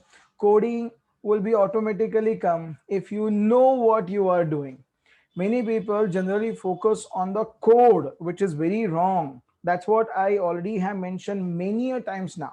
Before you do anything, first draw the diagram, get the understanding, and once you understand what is needed, then start implementation. Because once you have the diagram in front of you, you will know the big picture, and if you know the big picture, implementation will be just writing the code. That's it. And code, believe me, it's going to be very simple if you know what you are doing. People generally do not know what they do. That's the reason they find programming a little bit difficult there. Anyways, so hopefully by looking at this, you can understand like what we have done here, and hopefully this might have given you a kind of introduction to how we can switch between the activities and how we can pass the data from first to second, and how do I get the data from second to first. If you are having any damn question, please don't hesitate to ask it. On line number 24, wait a sec. On line number 24, request code is 0. For activity request, request code for second activity request code is 0. Yeah, Manjari, just ignore that for now. We will need that, but not right now. We'll need that later. Right now, keep it at 0, just for testing purpose or just for temporary purpose. Just keep it 0. We'll talk about this later when we are having multiple activities to target for. Right now, we do have only one, so you can skip that. I want you to practice both of the scenarios today so that you will get the confidence that you can pass the data from first activity to second activity, and you can get the data from second activity to the first activity. Because if you do it, tomorrow we are going to develop this application here, not with the same UI like this, but at least the simple UI where you can get the data from user from second activity. We'll put that in the first activity's list view, because tomorrow we are going to see the list view there. And when you select one of the contacts there, for example, like this, you will see that in the next activity there. This is exactly what we are going to see tomorrow. So tomorrow we will see how to bring multiple views in a form of list view and in the form of something called as a recycler view. Anyways, starting from tomorrow, the things will become a little bit more difficult. Not difficult, should I say, but the complex. There is nothing difficult. If you know what you're doing, there is nothing difficult. It's just a little bit complex because there are many things that you have to write the code for. Anyways, I think today we are kind of done with getting the basic UI. And when I say basic UI, probably you know now there are a bunch of controls here. There are a few more. We'll talk about them as and when we need them. Right now we have kind of covered these UI elements or these widgets, and probably you know now how to use them, how to get the input from user, how to put that on lock. Okay, so tomorrow we'll start getting more kind of information from user in one single activity. We'll pass it on to the first one. We'll try to show that in a list view. This is exactly what we are going to do tomorrow. Okay, this is the 9th one. Something like let's say contacts, for example, or maybe say addresses. So you want to get multiple addresses from user. How do you do that? There will be a kind of list here like this. So there'll be address here, address here, address here. This can be created by using various different, by creating various different controls. One of them is what we are going to see tomorrow. Oops, somewhere here. Okay, the one of them is going to be the list view. That's what we are going to see tomorrow. And if possible, we will see something called as recycler view. Very important for you at least, so that you can understand like how the things can be implemented in a list fashion. Recycler view is the latest one. It's kind of the one which you see in the settings application, the one which you see in the contacts application. This is kind of a recycler view. But to understand recycler view, we'll have to understand the list view. So tomorrow we will see what is it. Okay. Now today, I think it's more than sufficient. I don't want to add too many things in one single day. Otherwise, it's like if it is overdose, then probably you might not understand that very well. So it's better. Maybe we can just go in a couple of different steps. So today we have finished this. Tomorrow we are finishing list view, recycler view, and we'll start with the database. Now day after tomorrow, we'll see a little bit progress there. Anyways, I think we'll stop it for today. I know it's a little bit earlier, but it's okay. We'll stop it a little bit earlier today. So probably you will have enough time for practicing. And I'm requesting you again, whatever we have done, watch video couple of times, do it multiple times, get the confidence. And once you get the confidence, tomorrow's part is going to be a little bit simpler. If you have any question, don't hesitate to send it to me. I'll try to answer that questions as early as possible. I'm not guaranteeing you immediately, but as early as possible. Okay. Anyways, so probably again, we are going to call it a day. Tomorrow, we are going to start exactly at the same time, 8 o'clock in the morning. Please be there before the time, or at least on the time, so we can start early and we can, try to cover all of those concepts there. If you get chance, I know you are pretty busy, but if you get a chance, take a look at what a list view is and what a recycler view is. At least it will give you a kind of understanding of what exactly that is coming tomorrow. Okay. Generally, I'll tell you like what exactly the things that we have to cover on the very next day. So if you get a chance, you can look at them, and probably if you can look at them the next day, it will be a kind of revision to you.